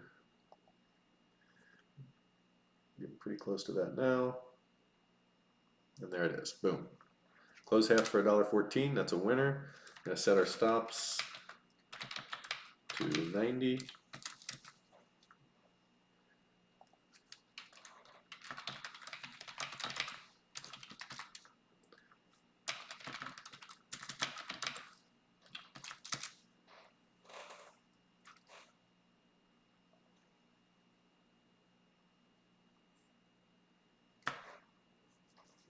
Now the key thing is this going to be a failed breakout, because if this is a failed breakout, we're going to go all the way down here to 628.85, and that'll be a really good day. If they can get back below VWAP in the 21, it's a very, very high probability that it's a failed breakout. And almost always you go to the bottom of the range, which is the pre-market low, which is over here at 628.64. So that's what we'd be looking for. Minimum, they want to come down to 629.72, but generally all the way down to the pre-market low. So hopefully they can rage on here and break down. ADD is moving down again. It's back down to 823. It's been all over the place. This market's been kangaroo-y today. A lot of kangaroo-y is a word. Look it up. Just kidding. It's not a word. But very jumping up and down. Spike down, consolidate, spike up, spike down. So all over the place a little bit today. We'll see if there's any follow through to the downside. Volume did pick up a little bit here in the middle part of the day, which is a little bit unusual, but of course that was apparently tariff related. We did set our stops below our entry price, so we will take a little less than 10% should they reverse this. The reason for that is I wanted to give them a chance to do something like this, bounce back up, and then come back down. If they do that, then we dodge that stop out. So we got stopped out here, over here, remember? And then they did this, so that stinks. We missed that giant move up. So we don't want to do that on the way down too if we can avoid it, since we'll have a winning or even day either way. We might as well give ourselves the best chance at a big move here. Jacob, where do I find the tutorial videos for the indicator? Oh my goodness. They are at investwithjacob.com/TV-indicator. So right here's the website.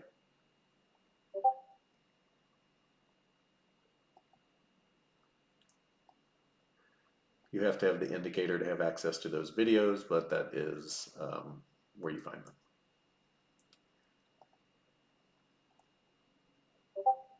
Hi, new here. This is a great live. Thanks. Well, you're welcome, Steph B. I appreciate you showing up, and hopefully you learned something. Hopefully if you're trading with us, you made a little money or you're making money, and thanks for coming.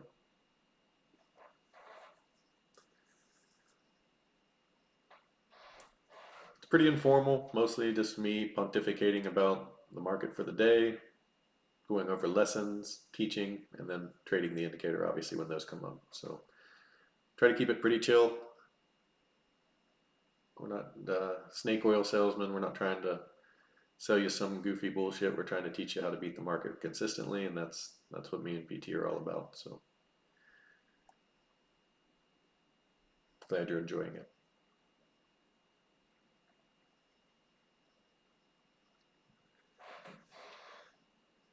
Coming off key support here and getting a green candle, so we'll see if they're able to stop us out and drive this back up. But this 21, if they break, then it's going to come all down, all the way, all come down to VWAP. Goodness, I can't speak today. It's all going to come down to VWAP. They break that, then we're very likely to test these lows down here.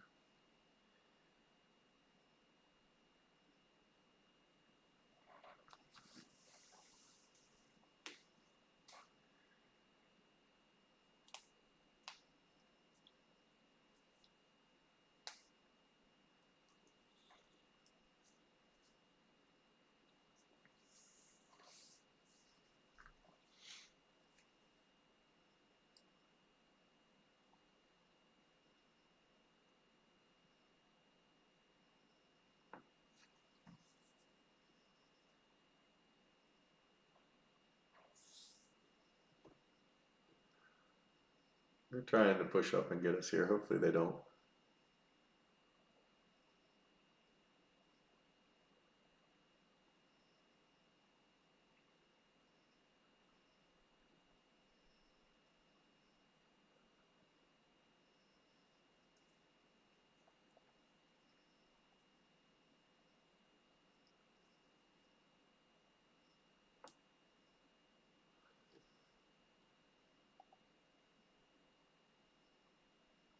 If you are wondering, this red line here is new. It is the 8 EMA. It's better on the daily chart, but it's a momentum indicator, basically. It's just a daily exponential move, or I'm sorry, not daily. It's just an exponential moving average for whatever chart you're on. But typically, over and under the 8 shows momentum. So they got over the 8 here, and then momentum. They're back under the 8. We're going to see if we can get momentum to the downside. People use it in conjunction with the 21 as a kind of a, the 21 is going to be your support and resistance. So if the price gets above the 21 and then above the 8, that's considered momentum. And if price gets below the 8 then below the 21, that would be considered momentum. And then when if the 8 comes back below the 21, which it eventually will, they got to get through that first, and then that's the start of the momentum up. So just something I'm testing out. It's nothing that's it may or may not stay on my chart. It's just something I'm kind of watching.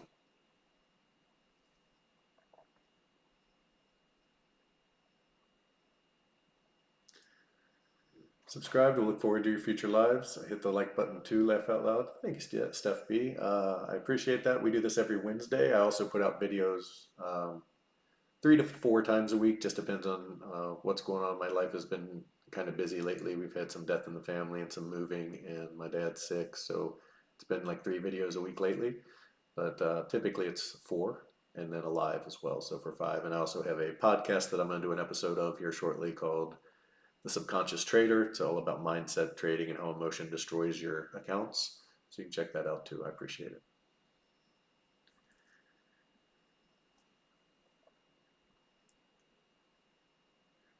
My whole motto on trading is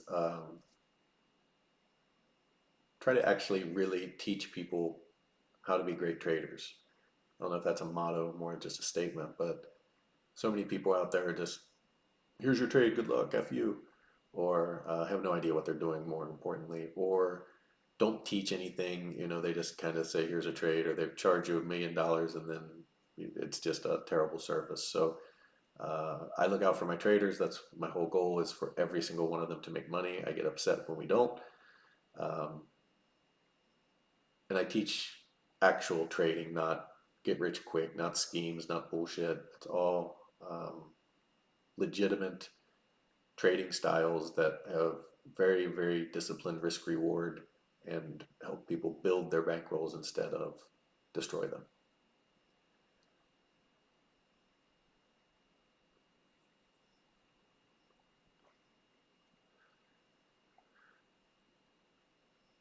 So they held under the 8 here. Let's see if they can push down through the 21 and get that momentum going. That would be a great trade. Already have a win on it, but let's make it a great trade instead of just a small winner. Let's have a big one. Those are the best. The most obvious thing ever said. Big winners are the best. I'm so smart.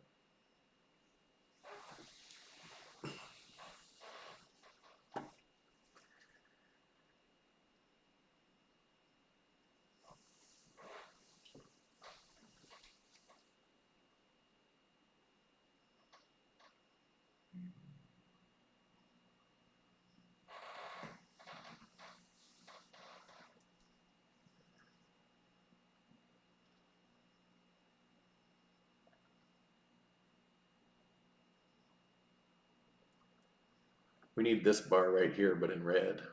We get that, and just the sequence is fine, but in red, that'd be awesome. That's what we're looking for. 3 big Cliffords.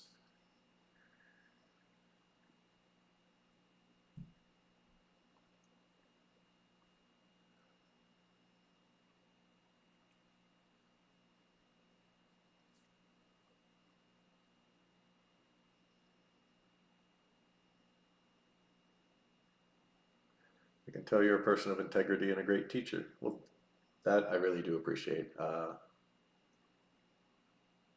is something I strive very hard to hold up, and I appreciate that very much.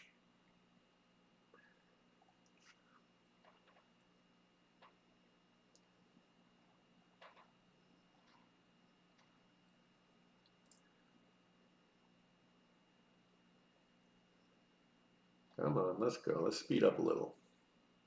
Moving slow today.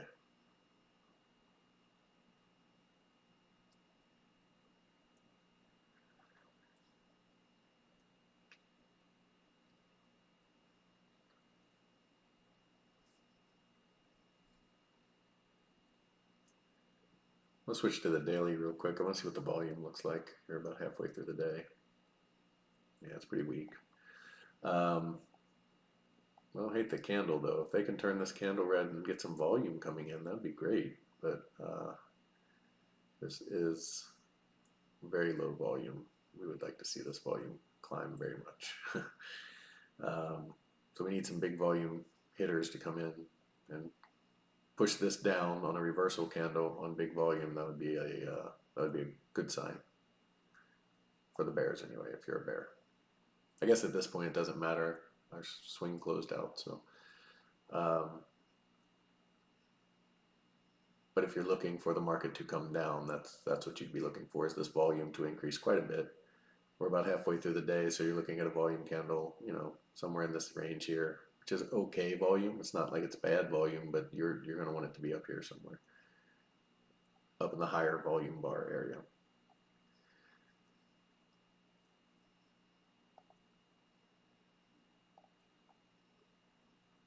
All right, down to the 21. Let's get through it.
Still holding the 21 here. Not able to get through it just yet.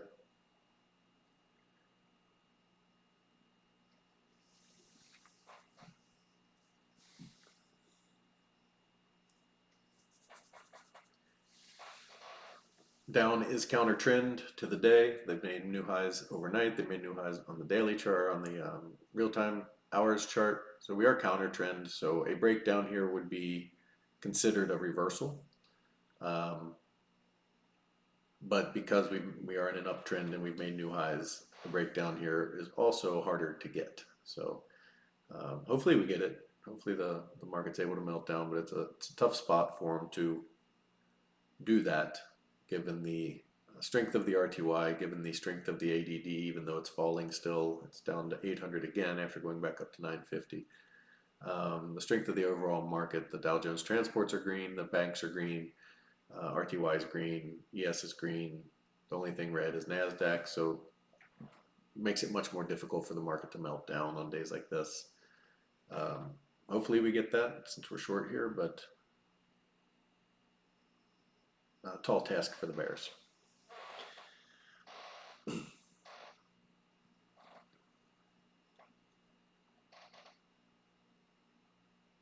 I've been using the Hall EMA 21. It is more sensitive than the regular EMA 21. The Hall turns much more quickly and can be supportive.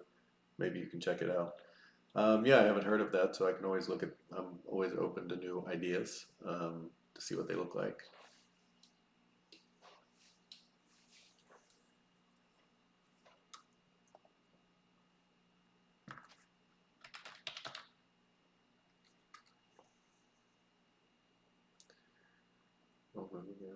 Let's see here.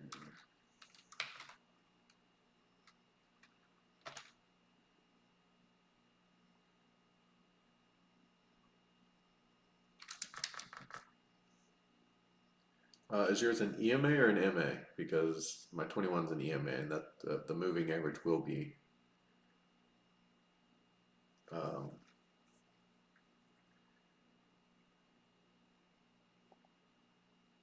the moving average will be more sensitive than the exponential. Why the EMA and not the SMA? I'll be honest, that's what I was trained on, and when I learned this a long time ago, I didn't even question it, to be quite honest with you. It was the 21 EMA, and it's a huge number on all charts. If you go look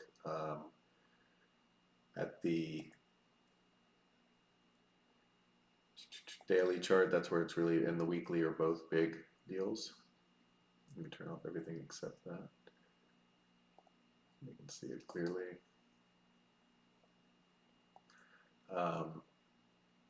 It's a huge area of support. So you can see it comes down, touches it here, bounces, comes down, spikes it here, bounces, comes down, touches it here, bounces. Once it breaks the 21, then it becomes a huge area of resistance. You can see over here, it was respecting it all the way up. It spiked through it, comes back, touches it here, bounces, spikes through it, comes back, touches it here, bounces. Then they get under it. So you can see it's starting to weaken as we come through. They get under it and then reject it. And then once you start rejecting it, that's a sign of weakness. So then you get a lower high right here off of this high. That's a bear bull trap. And then they get back under the 21 here, and then they don't give it back for a while. They back test it here, it fails. They back test it here, it fails. They back test it here, it fails, and so on until they get back above it. And then that creates the bull run that we're in now. So the 21 is just a really strong support resistance zone that on the EMA. And I'll be honest, that was, I don't have the answer as to why that went over the regular moving average. I suppose it's just because it's what they learned as well, and that it's more accurate, but that's why.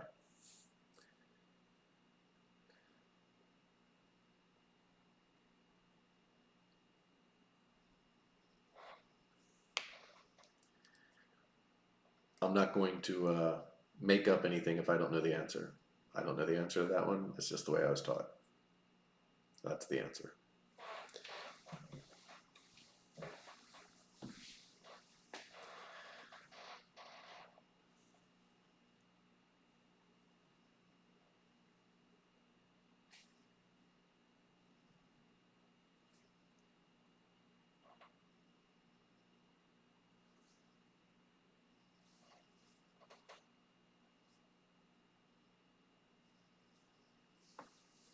If they drag this on too much longer, you guys are going to get a free midday call on here.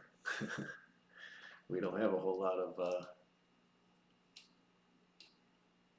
time before my midday call, 19 minutes. So if this continues to drag on and we don't get stopped out, we'll just run it live on YouTube.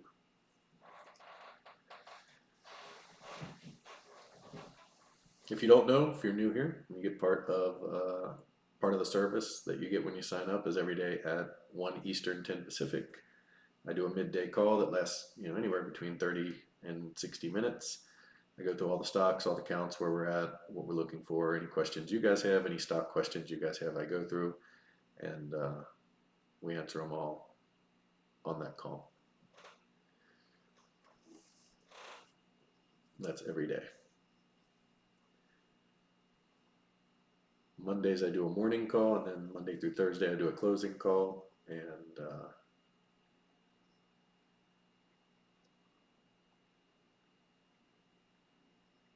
closing call just consists of going through ES and NQ and where they're at, what we're looking for the next day, and the Monday morning call is just what happened over the weekend.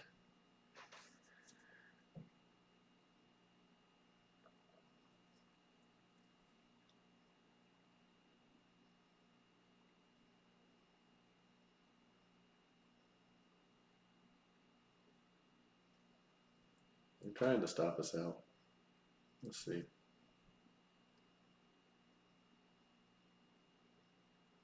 Yeah, there it went. Okay, we got stopped out there, guys. I'm going to go ahead and end this. I'm going to take 15 minutes. I can use the restroom and stuff. So thank you for being here. I appreciate it. Thank you for the likes. Make sure you share this. If you liked it, like it. Comment. I appreciate all the interaction. It helps me grow the channel, helps me grow the presence so I can help other traders just like you do better. Have a wonderful rest of your hump day. And if you're in the room, we'll get on the live call here in about 15 minutes. If you're not, we will talk to you next time. Remember, those codes for the indicator go away here in about 15 minutes after I get everybody set up. So make sure you take advantage of it now. All right. Thanks, everybody.